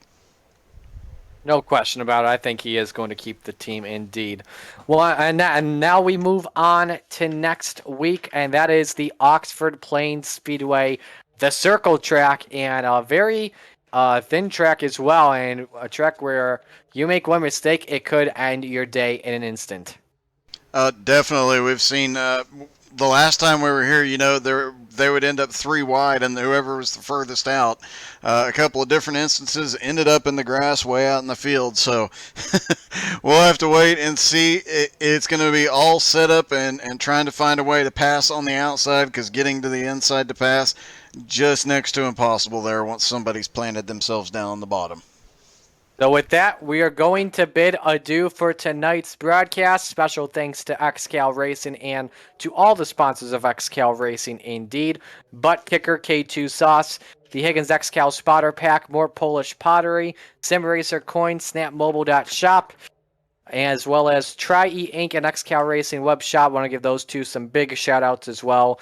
We did not get to them, their live reads during the broadcast, but we're going to give them major shout outs though too. Indeed. On behalf of everyone at How to Suck at iRacing and XCAL, for XCAL, Aaron Hillebush, the president, PDJ Zeller, the vice president, senior admins, Derek Colson, Jeremy Leto, Paul Coleman Jr., Marty Sakala, and now on behalf of my broadcast partner, Doug Burns, our producer as well tonight from How to Suck at iRacing, Marty Sakala signing off. We congratulate Luke Turpin, win 5 of the season at XCAL Racing, and it comes at the North Wilkesboro Speedway. Thank you all for tuning in tonight. So long.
With the Butt Kicker Gamer 2, what you see and what you hear is what you feel.